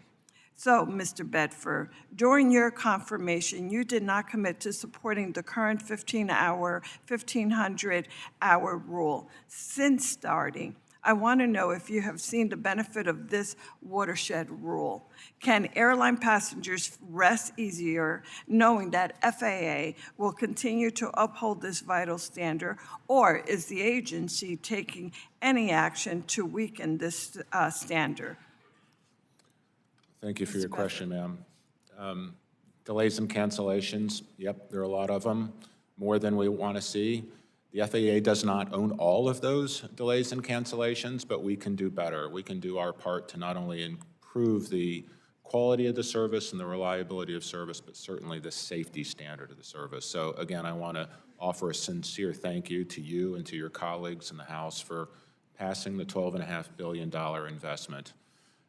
It's unfortunate, it's beyond unfortunate, it's tragic that the focus that we have today, the attention and our sort of unified, galvanized effort to modernize was paid for with the lives of 67 Americans. It's unfortunate, but that sacrifice can't go to waste. We have to deliver for them and for the rest of the American people on modernizing. So sniping on, pull-ups and civility and whatnot, not constructive, but I can talk to you for sure about what we're doing to invest the $12.5 billion to build the system of the future. But let me be clear, the $12.5 billion won't get it done.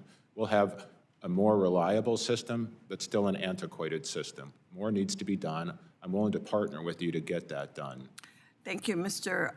Bedford. Let me just say that I strongly believe that the FAA must continue to support the 15-hour rule as a critical safeguard for airline safety until such time we have a better system, and there has not been any other system proven to be safer. So it's vitally important. Thank you for that, Mr. Speaker. I yield back. Yeah, couldn't agree more. 1,500 hours and raise the age. Ms. King-Hines, you're recognized. Thank you, Mr. Chairman, and thank you, Administrator Bedford, for appearing before committee and giving us your time. I represent the Commonwealth of the Northern Mariana Islands, and the closest mainland airport from Saipan, which is our main hub, is over 6,000 miles away. And I share that to underscore that there is no alternative mode of transportation, and that for us, aviation is not convenience, it is our literal lifeline. And so in every medical evacuation, every shipment of food, every student leaving for college, every tourist who supports our economy, and every service member rotating through the Pacific depends on a single fragile aviation system. So when flights are cut, delayed, or grounded, there is no backup plan, unless you know how to swim. Very good. Joke. That's why one-size-fits-all policies, right, that may work here on the mainland just does not work out in the territories. And I'll give you an example. Buy America requirements, for example, while very well-intentioned and appreciated, can halt critical airport projects in places like ours where compliant materials are simply unavailable, shipping costs are extreme, and project delays translate into real safety and economic risk. And our Ports Authority has formally requested a waiver not to bypass standards, but basically to keep our airports functional. I've also recently introduced H.R. 6448, the Territorial Airport Support Act, because the current one-size-fits-all framework does not reflect geographic isolation, limited carrier competition, or the national security role that the Marianas place in the Pacific. So today, I want to have a conversation about practicable solutions and how we can work together to maintain safety and accountability while recognizing the unique realities of places that suffer from the tyranny of distance, like the Marianas. And so my question to you, Administrator Bedford, is, the Ports Authority, as stated, has requested a Buy America waiver because compliant materials are often unavailable or just prohibitively expensive, what flexibility does the FAA have to grant project-specific or geographic waivers for territories like ours so that we can move on with these projects? Well, thank you for your question, and I'm going to confess a little ignorance here. I don't know that Buy America issue's in my purview in the FAA wheelhouse or not. I'll certainly take that back to the Secretary and to the administration. I will tell you, in my first 100 days on board with the FAA, I made a dedicated effort to get out into the field, to visit with our frontline workforce, understand the challenges that they're facing, and also to understand the state of our equipment, our facilities, and our technology. In Alaska, I learned that the system that we use to monitor air traffic and manage traffic is different than the system that we use in the continental United States, and the same is true for Hawaii, Guam, your neck of the woods, Puerto Rico. So if you can imagine a state of air traffic that's actually more obsolete than what we utilize in the continental United States, it's where you live. And so here's an early opportunity, I think, rather than try to bring up our non-CONAS facilities to our current older state of technology to leapfrog. I think your neck of the woods could turn out to be a great testing opportunity for us to bring in, truly usher in the new, most modernized NAS. So trust me when I tell you, we're focused on where you're at and how we can meet those needs.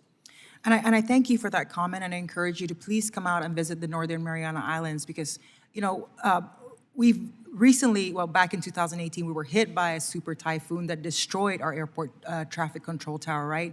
And because of some of these one-size-fits-all policies and requirements to be able to meet federal standard specs, these projects are being delayed, and it's taken some time to just get that air traffic control tower back and operational.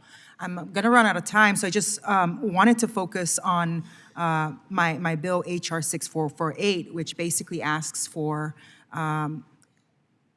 some sort of a moratorium or reduce in rate with regards to the AIP, AIP matching requirements. We have one industry, which is tourism, and it has not recovered since the pandemic, and the ports are barely sustaining itself. And so I know that you're not supposed to be able to speak on these bills that are introduced before the floor, but I'm hoping that we could get some sort of support because we need our ports to be economically self-sustainable. Thank you for your time, and I encourage you to please come and visit the Northern Marianas. Thank you for the invitation. Gentlelady yields, and now recognize Ms. Gillen. Thank you, Mr. Chairman, and thank you, Ranking Member, and thank you, Administrator Bedford, for testifying before us today. And my deepest sympathies to the families who have lost loved ones who are here with us today. And Administrator, really, the timing of your visit is auspicious because today, in fact, is the 65th anniversary of what was, at the time, the deadliest crash in the history of commercial aviation. On December 16th, in 1960, TWA Flight 266 collided with United Airlines Flight 826 over New York, leaving 134 people dead, and 13 of those were Long Islanders, which is the area that I represent. And this tragedy, after a decade of smaller crashes, is what prompted the FAA to adopt safety reforms, including speed restrictions and the requirement of new technology on commercial aircraft and the issuance of new communications guidelines. And on this painful anniversary and seeing the families here today and the faces on this poster the lady in the front row has of all the faces who we lost, we know that there's still so much more that we need to do. As I said, I represent New York's 4th Congressional District on the South Shore of Long Island, and it is home to TRACON N90, which is provides the oversight for the most complex commercial aviation space and congested airspace in the country. And I'm very glad that the administration is devoting more resources to fix our totally out-of-date system. But I visited this facility and saw the technology that they are using to oversee the air traffic going into Kennedy Airport, LaGuardia Airport, and it used to be Newark Airport. We'll get to that. And there were literally some floppy disks there. I mean, I think every single person here can agree that nobody should be using floppy disks anymore. So when Secretary Duffy appeared before this committee, or the larger T&I committee, I asked him to come visit TRACON N90 to see what is going on in that space. and he agreed to visit. We're trying to schedule that. I would encourage you and ask you if you would consider coming to visit too, because this is an extremely important facility in terms of our national airspace, because even flights going somewhere else sometimes usually dock for a while in New York before they go on someplace else. So would you consider coming with us to TRACON N90? I've actually had 2 visits scheduled. Oh, fabulous. But Excellent. unfortunately, my schedule was changed and I wasn't able to do it. But yes, I Oh. need to get to N90 for sure. Excellent, thank you. And can you assure me that the administration will prioritize funding for N90 from the $12.5 billion that the administration has invested so far? So you're asking a great question, whether you realize it or not, in terms of how we prioritize deployment of new technologies. Earlier, I mentioned with relation to digital towers, we take sort of a crawl, walk, run process. And I understand that. You know, we want to make sure technologies are fail-safe before we deploy them in our largest facilities. But that can be a very lengthy time frame to work through that. And some of these technologies are frankly game changers for us, and we need to have a line of sight on how we can get them into our top 40 traffic markets. So, you know, there's work going on in terms of how we can think about deployment and speeding these tools to market. We're going to need partnership with NACA to get that done, because sometimes, you know, there's a little resistance on the workforce, you know, teaching the old guys like me, you know, new skills. It's hard, it's uncomfortable, but we need to get it done. Well, I talk to the folks from NATCA often, and I'm sure that we could have a broader discussion, and would love to be there when you visit N90 so we can you can see what's there and see what's needed. So we'll reach out to your staff. My team's going to take that away. Okay.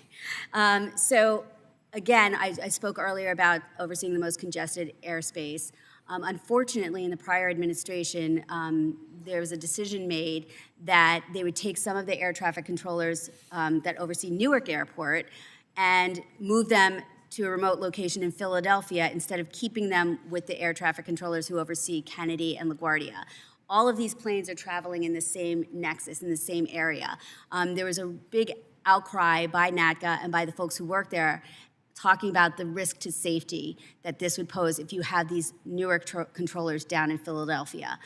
When I was there, there's still literally a space in the facility for the Newark people to come back. And over the summer, we saw twice Newark lost all communications with air traffic for 90 seconds, which could be fatal. The controllers in N90 told me if they had lost communication, they could have reached over and said to the people who oversee New York airspace, Kennedy and LaGuardia, and said, what do you see? What's going on? And they could communicate instead of having to pick up the phone and lose vital seconds that could save lives. I've asked Secretary Duffy to consider moving those controllers back. I believe you would have the support of the union in doing that. I believe it would make our skies safer. I was very grateful that after we had that conversation, the Department of Transportation Inspector General launched an investigation, and Mr. Chairman, I would like to enter this into the record. And I would encourage you to continue that discussion of moving those controllers back, because I think it will make our skies safer. Yeah, without objection. Mr. Knott, you're recognized for 5 minutes. Thank you, Mr. Chairman.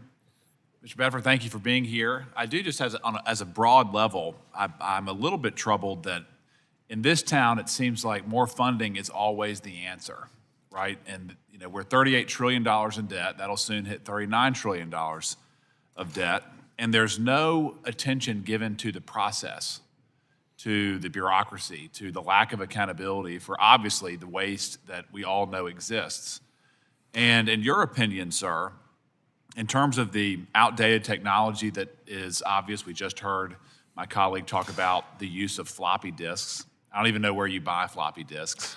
We've heard, obviously, a lot of testimony about the burdensome procurement processes that are in place, certainly the centralized air traffic controller education and recruitment process. What can we do to, in some ways, cut the leashes off of the administration, your department? How can we help you sort of make things more efficient on a broad level? Well, thank you, sir, for that question. $38 trillion in debt, $2 trillion a year budget. Yep. We have to be responsible to the taxpayers for the money that you give us. You know, we have to be good stewards of those resources. In fact, we're rolling out new guiding principles, what we call our BEST principles. And the B stands for be good stewards of our resources. We're all taxpayers, so we want to make sure this investment, and that's what it is, this $12.5 billion you've given us, gets to where it needs to be the most effective. I will tell you, we're investing, I don't think it's an investment, but we're spending almost $4 billion a year just to, again, put perfume on the pig, just to keep things running. So Well, that's my question. How can we help? What can we get out of your way so that you can employ professionals to identify those problems and fix them? I mean, that's outrageous. That's an outrageous lapse. Absolutely. On every level. You have provided those tools. You have provided the administrator unique statutory authorities to procure things outside of the federal bureaucracy. When I onboarded in July, I was handed a book, a 658-page procurement document for how we would roll out one big, beautiful bill. I threw it away. We started over. Think slow. Identify the end state.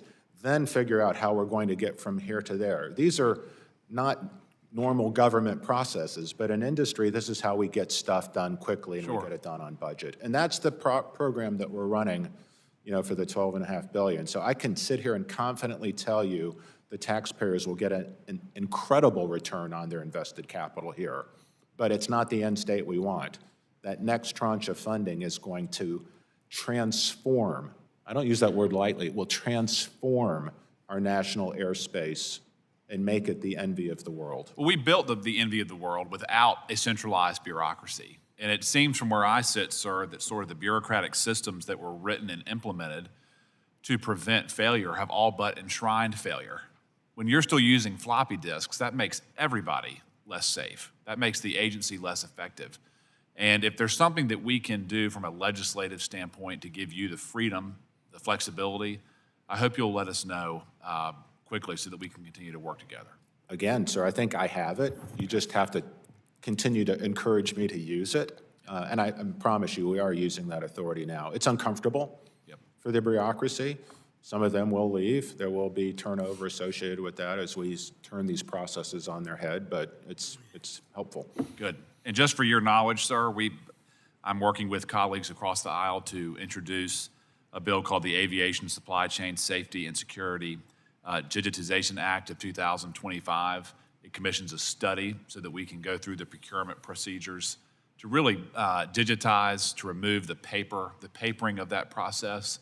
I look forward to your participation as that study is commenced, and again, I look forward to working with you. I welcome it, sir. Thank you. Thank you. Mr. Chairman, I yield back. Gentleman yields. I now recognize Ms. Norton. 5 minutes.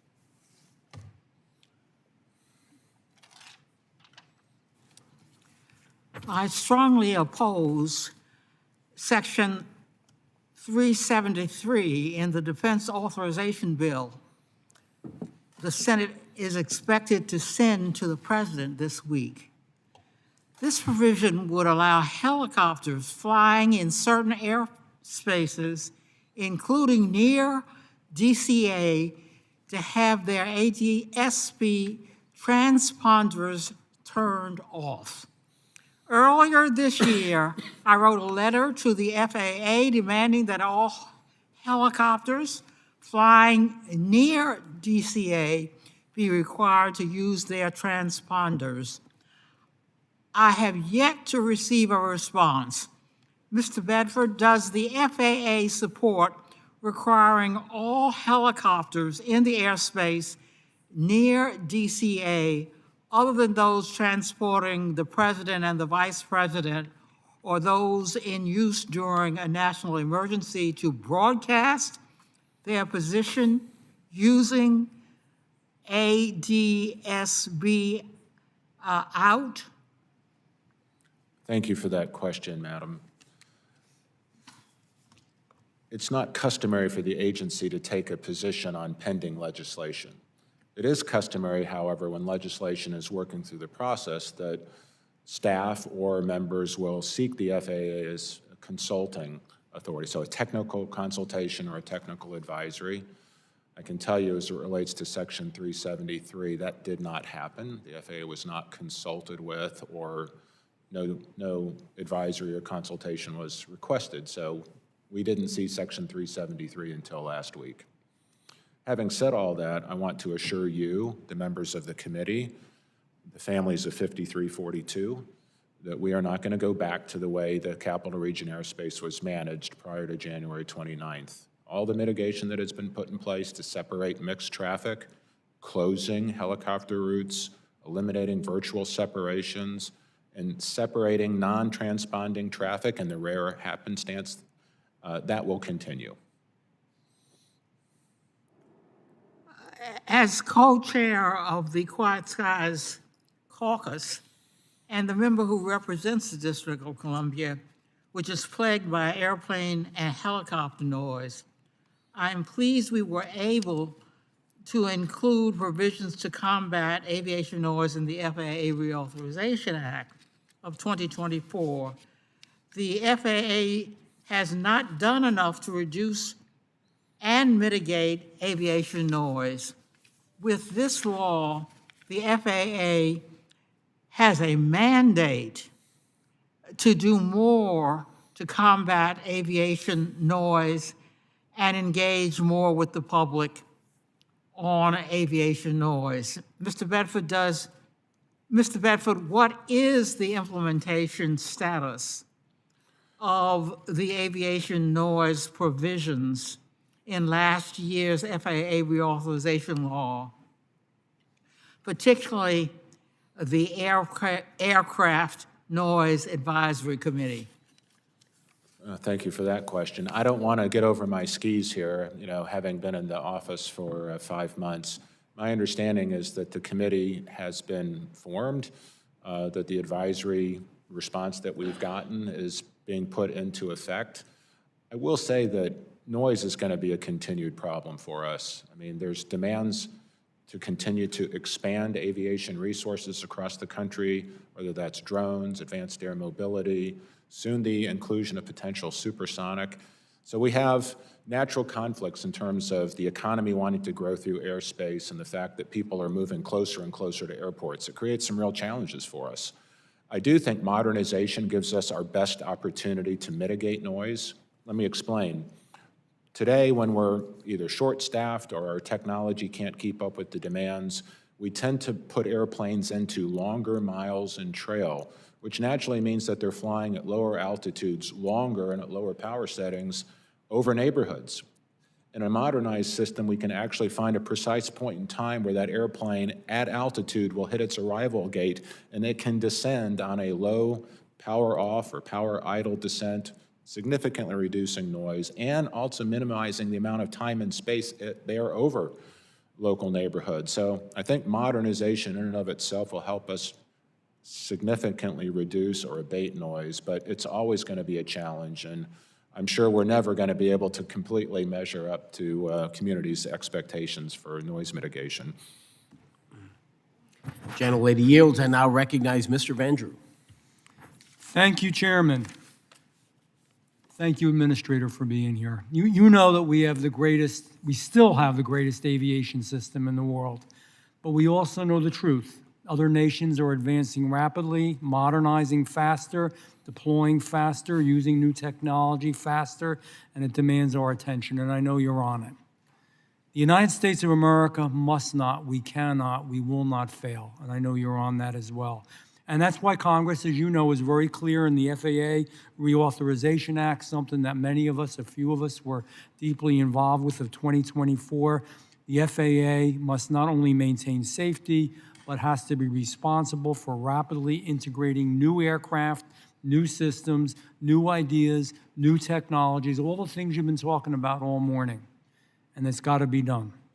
Passing the FAA bill was important, but it's a strong start, but it's not enough, and we need further implementation and strong oversight from you. And again, Section 206 of this bill created the Airspace Modernization Office to cut through red tape, to deliver results, and provide a clear framework to move beyond years of delay that we did have under what was a great promise, Next Gen. So the question I have for you to begin with is, when will the Airspace Modernization Office be formally announced, and when will it be fully operational? Well, thank you for the question, sir. And I want to give a shout out to a fellow by the name of Neil Cohen. I was able to convince Secretary Duffy to actually hire Neil before I actually went through my confirmation hearing. He's one of the smartest humans I've ever worked with, one of the best strategic thinkers, and he has embedded himself and he is the current acting lead of the Office of Modernization. So he's been on board since April of this year, and he is transforming how we go about the process of unlocking the potential for modernization. When do you think we'll see something that's tangible for folks like us? Say again, sir? When will we see something that is tangible that we can put our arms around for folks like us, Congress? And You can others? see it right now. So come with me to the tech center. I'll show you how we've already started the deployment of digital radios and digital voice switches. I'll show you the architecture for how we're going to move from an analog NAS to a digital NAS. And I can walk you through the fact that we've already converted over 36% of the copper to fiber and our deployment plan for the next 2 We years. will do it. We will do it. I look forward to it. And this kind of leads into my next question. The William J. Hughes Technical Center in my district, as you know, I talk about it all the time, for advanced aerospace. Where do you see them? It's uniquely positioned to test. They have the expertise, they have the people, they have the location. Where do you see them in this whole picture? I was there last week. It is a wonderful resource for the And you didn't tell me. I'm sorry. Yes. Great You great hurt team. my feelings. Great I would have team been out there. I apologize. I'm going back. All right. But the point of being out there last week was to sort of finish our inventory on what was left on the next-gen shelf. And look, I want to send a shout out to the next-gen team. I think we did a bad job as the FAA communicating what next-gen was doing. We didn't provide the transparency that the committee needed to do the oversight to understand what it was about. But just if I can take 30 seconds, the FAA's innovation cycle runs the same path as Boeing. We're innovating on a 15 to 20-year timeline, and that's sort of what NextGen was doing. We need to innovate at the speed of iPads, right? We need to go at the speed of Apple. So that is the change that we're communicating to our team at the Tech Center. Good. I think they're on board with the mission. We just have to unlock it. Is the emerging technology accelerator a priority for you as administrator? Or are you going to be working with Congress in the next budget cycle to see if this can operate at the scale in which it was intended? I apologize. I'm having too much jet engine noise in my career. No problem. Either that or I'm not speaking well. Enunciate, right? You're doing fine. Is the emergency technology accelerator a priority for you? And do you think you'll need to work with Congress in the next budget cycle on that issue? Honestly, rather than hip shoot that, I'm going to take that one back and get more conversant on it. I'd be happy to revert back to you It's privately. an important piece as well. So I appreciate you. I wish you well. A lot of good things going on at the Tech Center. I look forward to working with you there. I've been deeply involved with that. As you know, I think it was one of the very first stops even Secretary Duffy took was I kind of elbowed him into coming in down to South Jersey and let them know that they were okay. So It's I a appreciate tremendous your work. resource. It is a tremendous resource, and I look forward to working with you. Thank you. Thank you. I yield back, Chairman. Everybody By the way, loves Chairman, Jeff. Everybody loves Jeff. That's not true. Chairman, everybody loves you. Are we going to miss the chairman or what? I mean, I Gentlemen can't believe yields, I this guy. know. He's my buddy, and he's Yeah. retiring from Congress. You're great. I recognize Mr. Garcia.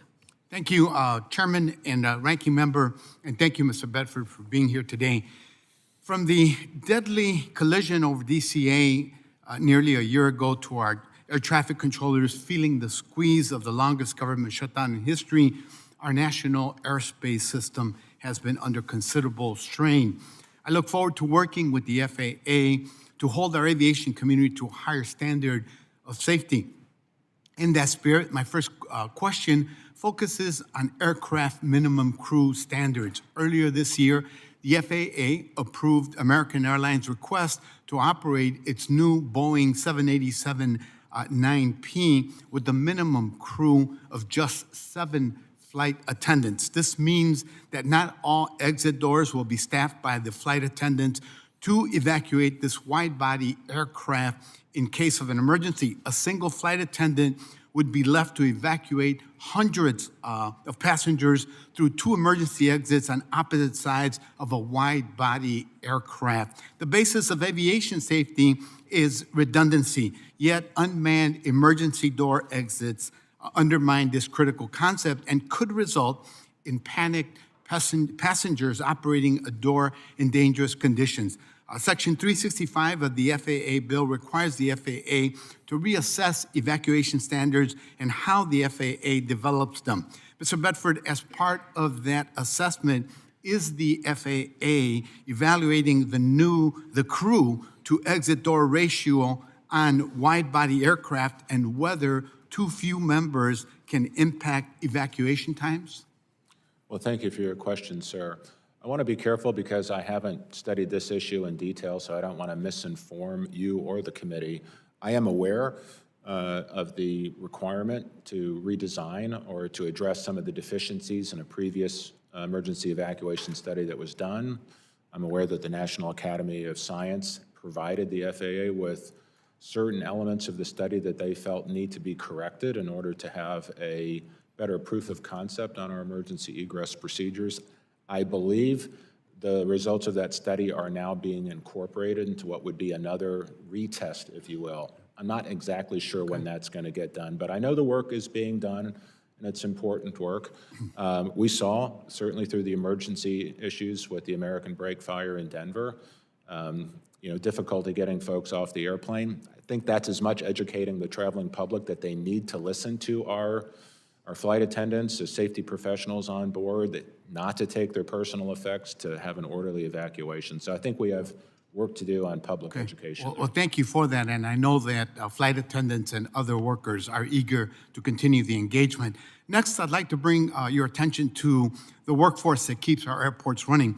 Ramp workers, ticket agents, and food service workers play a critical role in our aviation system, but many of them earn poverty wages. That's why Senator Markey and I pushed for the Good Jobs for Good Airports Act in the FAA reauthorization process last time. This bill sought to ensure a living wage for this workforce. Although this bill was not included, Section 438 of the FAA bill, a provision I helped lead, required the GAO to complete a review of the airport service workforce. Mr. Bedford, are you committed to doing what you can to ensure that airports and the FAA oversees are delivering fair wages and benefits to all employees? Well, thank you for that question. I'll separate it into 2 responses. First of all, we are critically engaged on airport safety, critically engaged on how traffic moves around and egresses through the airport infrastructure, all things on the surface we're absolutely focused on, and making sure both our frontline team and our air traffic controllers have the appropriate tools, as well as our pilots have the appropriate tools to see traffic and avoid traffic. As it relates to the airport wage worker, of course, I support their rights to collective bargaining. I support their rights to advocate for themselves, but the FAA does not really have it's not sort of in my lane here. Thank you. I want to raise a report that was published in the New York Times where TSA is providing a list of multiple times a week to ICE of travelers who will be coming through airports. The program led to the arrest and deportation of Ani Lucia Lopez Bellosa, a 19-year-old student at Babson College. She was deported despite a court order prohibiting the federal government from moving her out of the U.S. I understand that TSA doesn't fall under your purview, but this issue does involve airport facilities, so I wanted to put it on your radar for further conversations with you. Your efforts in addressing this would be greatly appreciated. Well, I applaud the work that our TSA agents are doing on the front line to keep our screening safe. So I appreciate what you have to say. Thank you. I yield back, Mr. Chairman. Gentleman yields. I now recognize Mr. Bresnahan. Thank you, Mr. Chairman, and to the ranking member. Also, Administrator Bedford, thank you for being here. And also to the families, thank you for advocating for safe air travel and for being here. So I'm going to jump right into a few questions specifically to prevent future incidents like this from taking place. relevant to the Part 108 and the beyond visual line of sight. And perhaps maybe you can elaborate a little bit more. As a helicopter pilot myself, and us traditionally operating in and around utility, power line work, emergency evacuation helicopters, what will that look like, and how far along in the process of the Part 108 is the FAA? Well, thank you for your comment. I think beyond visual line of sight, our rulemaking there is close, where we've closed comments to the public. We've received over 3,000 comments back from industry. Generally favorable, I would say. There are concerns over right-of-way that we're continuing to evaluate. We're going to have an industry stakeholder meeting early January or maybe late December. I'm not sure how my schedule's set up, but we want a collaboration. We want to make sure that we're getting the right rulemaking accomplished to unlock drone operations and drone safety. I will say we've designed a drone sandbox that's strategically deconflicted from 99% of the airspace, but there are these exceptions for agriculture, for pipeline surveillance, where we may see drone use and helicopter use in the same airspace. So that still requires some additional thought process. Has there been any thought or analysis done around ADS-B on the actual drones themselves, or what will that look like? I'm trying to put myself into the position of another helicopter pilot that may come into a situation where they are near an unmanned vehicle, where you don't have the opportunity to speak on an air-to-air channel or to be able to communicate in and around various different airports. But what about broadcasting relevant to unmanned aerial vehicles? It's a great question, a very relevant question in the rulemaking process. Thank you for that.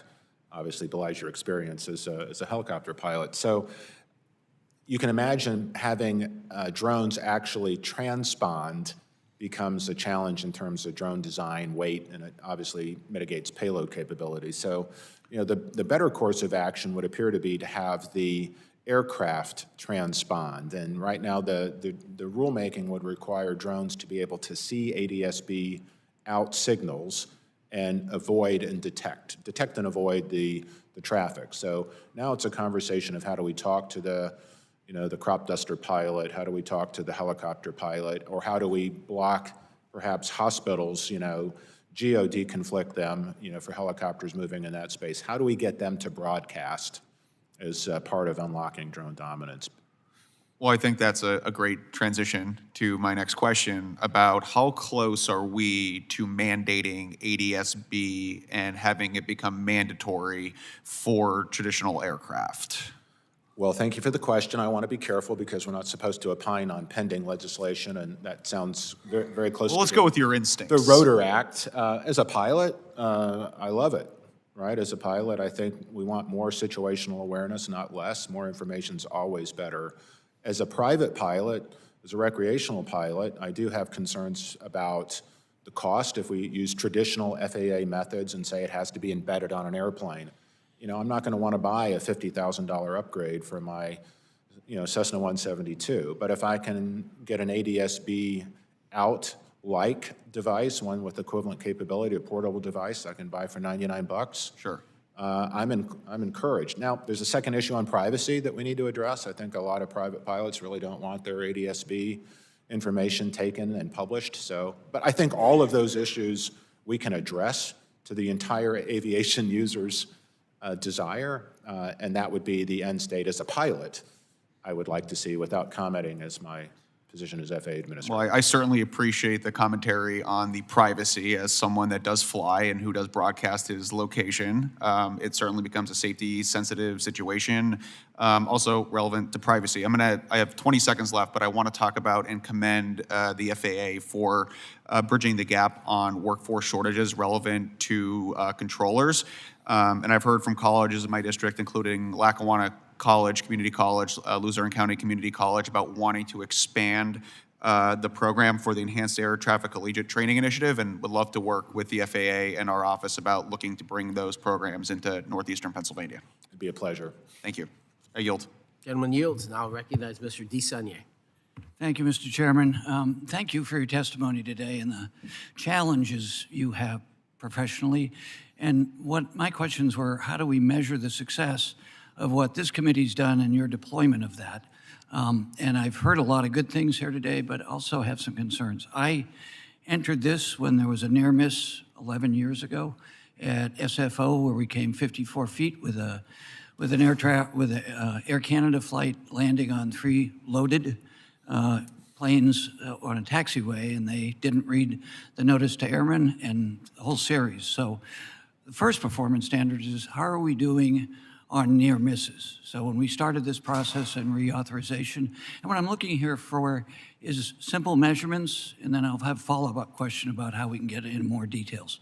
So on simple measurements, if you had a report card on how you're doing in deploying the directions of the assets we gave you, how are you doing? And start with near misses. Do we see any success in fewer of those? Well, thank you for those questions. The first one, if you don't mind, you asked maybe the most relevant question for today, which is how do we measure success? Right. That's such a critical question that we, the FAA, I'll tell you, we still struggle with it. We can look at objective things in terms of we've deployed, 30% of the, removed 36% of the copper is now fiber. We've deployed our first digital switches and voice switches. And we're going to close a radar acquisition before the end of the year. And we have a 2.5-year time frame on how we'll deploy that. So I could give you a lot of those objective measures of success, but the real measure of success is, are we actually making the NAS safer, right? So, and we're studying ways that we can objectively provide evidence that our modernization efforts are paying fruit in terms of increasing the safety and efficiency of the NAS. So again, great question. Love to talk more about it with you. You asked specifically about near misses. One of the data points that we saw during the lapse was an increase in near misses. And we also saw an increase in surface incursions, which is why we took action to to sort of reduce the workload of our controllers by reducing capacity, reducing system demand in real time. That was a recognition of the risk that we saw. We monitor, we have dashboards now, I mentioned a fellow by the name of Neil Cohen. He also created these same measurements and dashboards that are now front and center of the FAA's weekly management meetings. So we're looking at the dashboards and looking at our progress on surface runway incursions, on near misses, and TCAS resolution advisory. So I will tell you the trend was going down until the lapse, but unfortunately it has taken a turn in the wrong direction. Mr. Chairman, I'd love to work with you and our group just to get sort of a report card on simple, easy to measure. I have it. I'll be happy to share it with you. All right. And then in more detail, we have over 30 priorities that our office we're able to work with stakeholders, but particularly the workforce and retired workforce members, pilots, air traffic controllers. We submitted questions prior to this hearing to see where we were on each of those. We got a response, but it was you'd have to have a PhD in aviation engineering, and I don't have the staff or the mental capacity. So I'd love to work with you on that to sort of help us understand things like human factors that the chairman brought up that has been of particular interest to me across the board, and in particular, in the procurement process, and we deal with this in multiple levels of government, technology is not matched to the human factors, whether it's the pilots, the air traffic controllers, the machinists. So how we're working on that. We go with the lowest best bid across government, state and federal level, but it doesn't really deal with the deployment and the necessary training with this new technology. And it was quite obvious in the root cause analysis at the incident at SFO, where the pilots and the air traffic controllers had technology, but they had never been trained fully under the circumstances to understand it and deploy it. So I wonder if you could respond to that, how you're dealing with that part of getting the workforce up, but getting them trained in par with the technology, and having the technology companies as part of the procurement pay for that training or fair share of the training. Well, thank you for the question. We have just published, I believe it went out yesterday, our roadmap, our flight plan for 2026 that we've sent to the front line. It outlines 3 key pillars for how we'll have success in 2026. The first pillar is people. Again, making sure we're hiring the best people, giving them the best training, and giving them the best tools, and achieving the best results. That sounds simple, maybe cliche even, but we have a roadmap of 20 different deliverables that we're going to execute on next year in order to unlock progress on our people initiatives.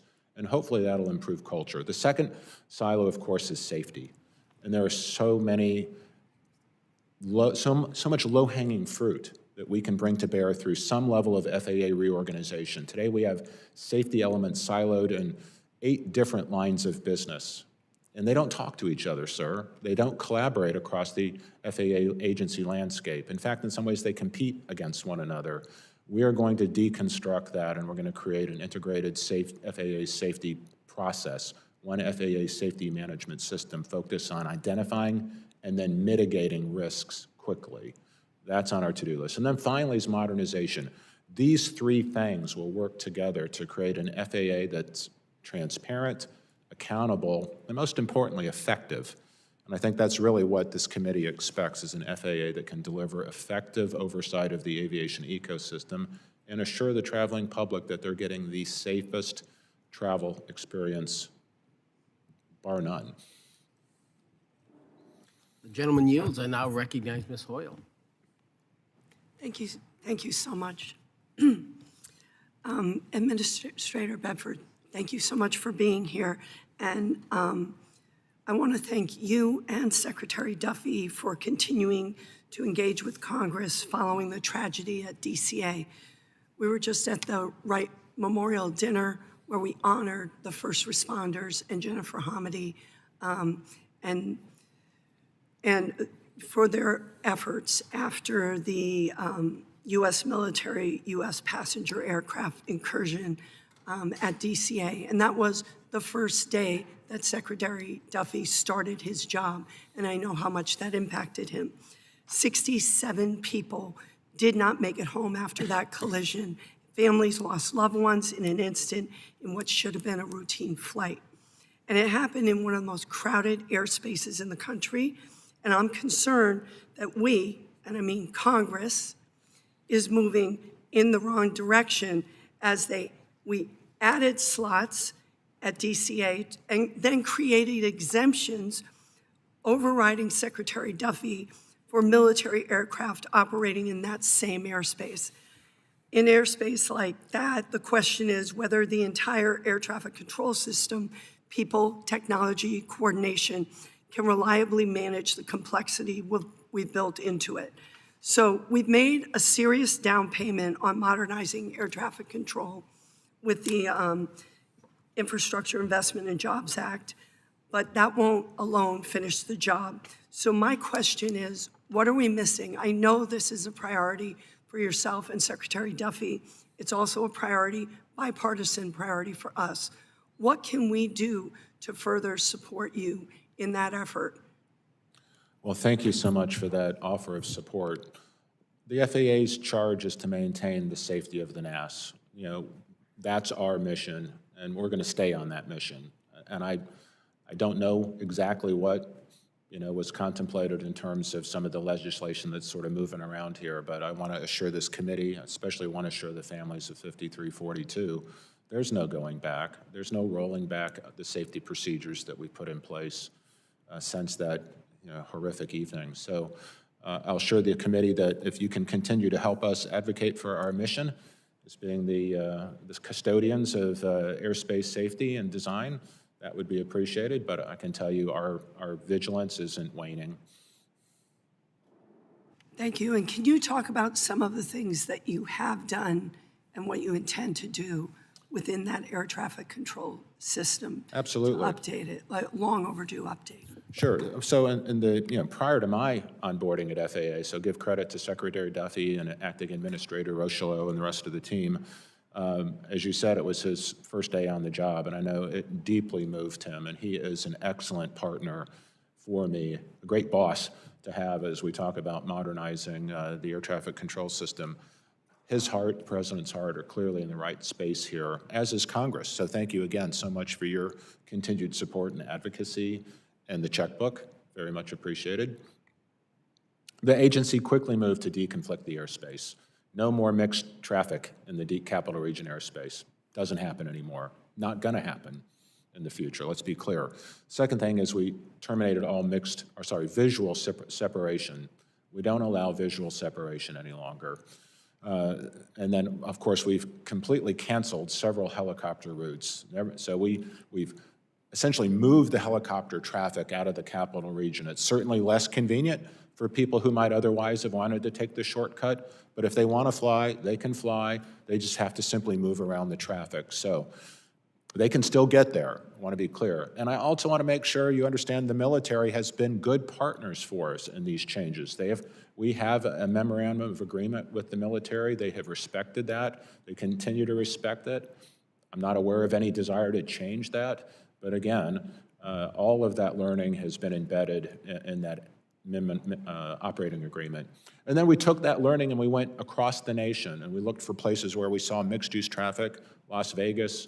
We saw some issues in the Northeast and some of our high traffic corridors, and we've implemented many of these same mitigations. And we've even found some places where we see conflicts, like in Van Nuys and Burbank, that we're working on. So again, there's tremendous safety data out there. We just have to unlock it and be proactive with it. Thank you very much. And although it might be less convenient for military helicopters to get somewhere and it'll take them a few more minutes, it's a hell of a lot less convenient when people die because we can't get them back. So I want to thank you and Secretary Duffy for your efforts. Thank you for your support. Gentlelady yields. I now recognize Mr. Carvajal. Thank you, Mr. Chair. First, I want to acknowledge the families that are here today of those that were impacted and affected by the January 29th tragedy. I'm sorry for your loss, and I want you to know that we are committed to improving the safety of our aviation system so that we do not have another tragedy like this.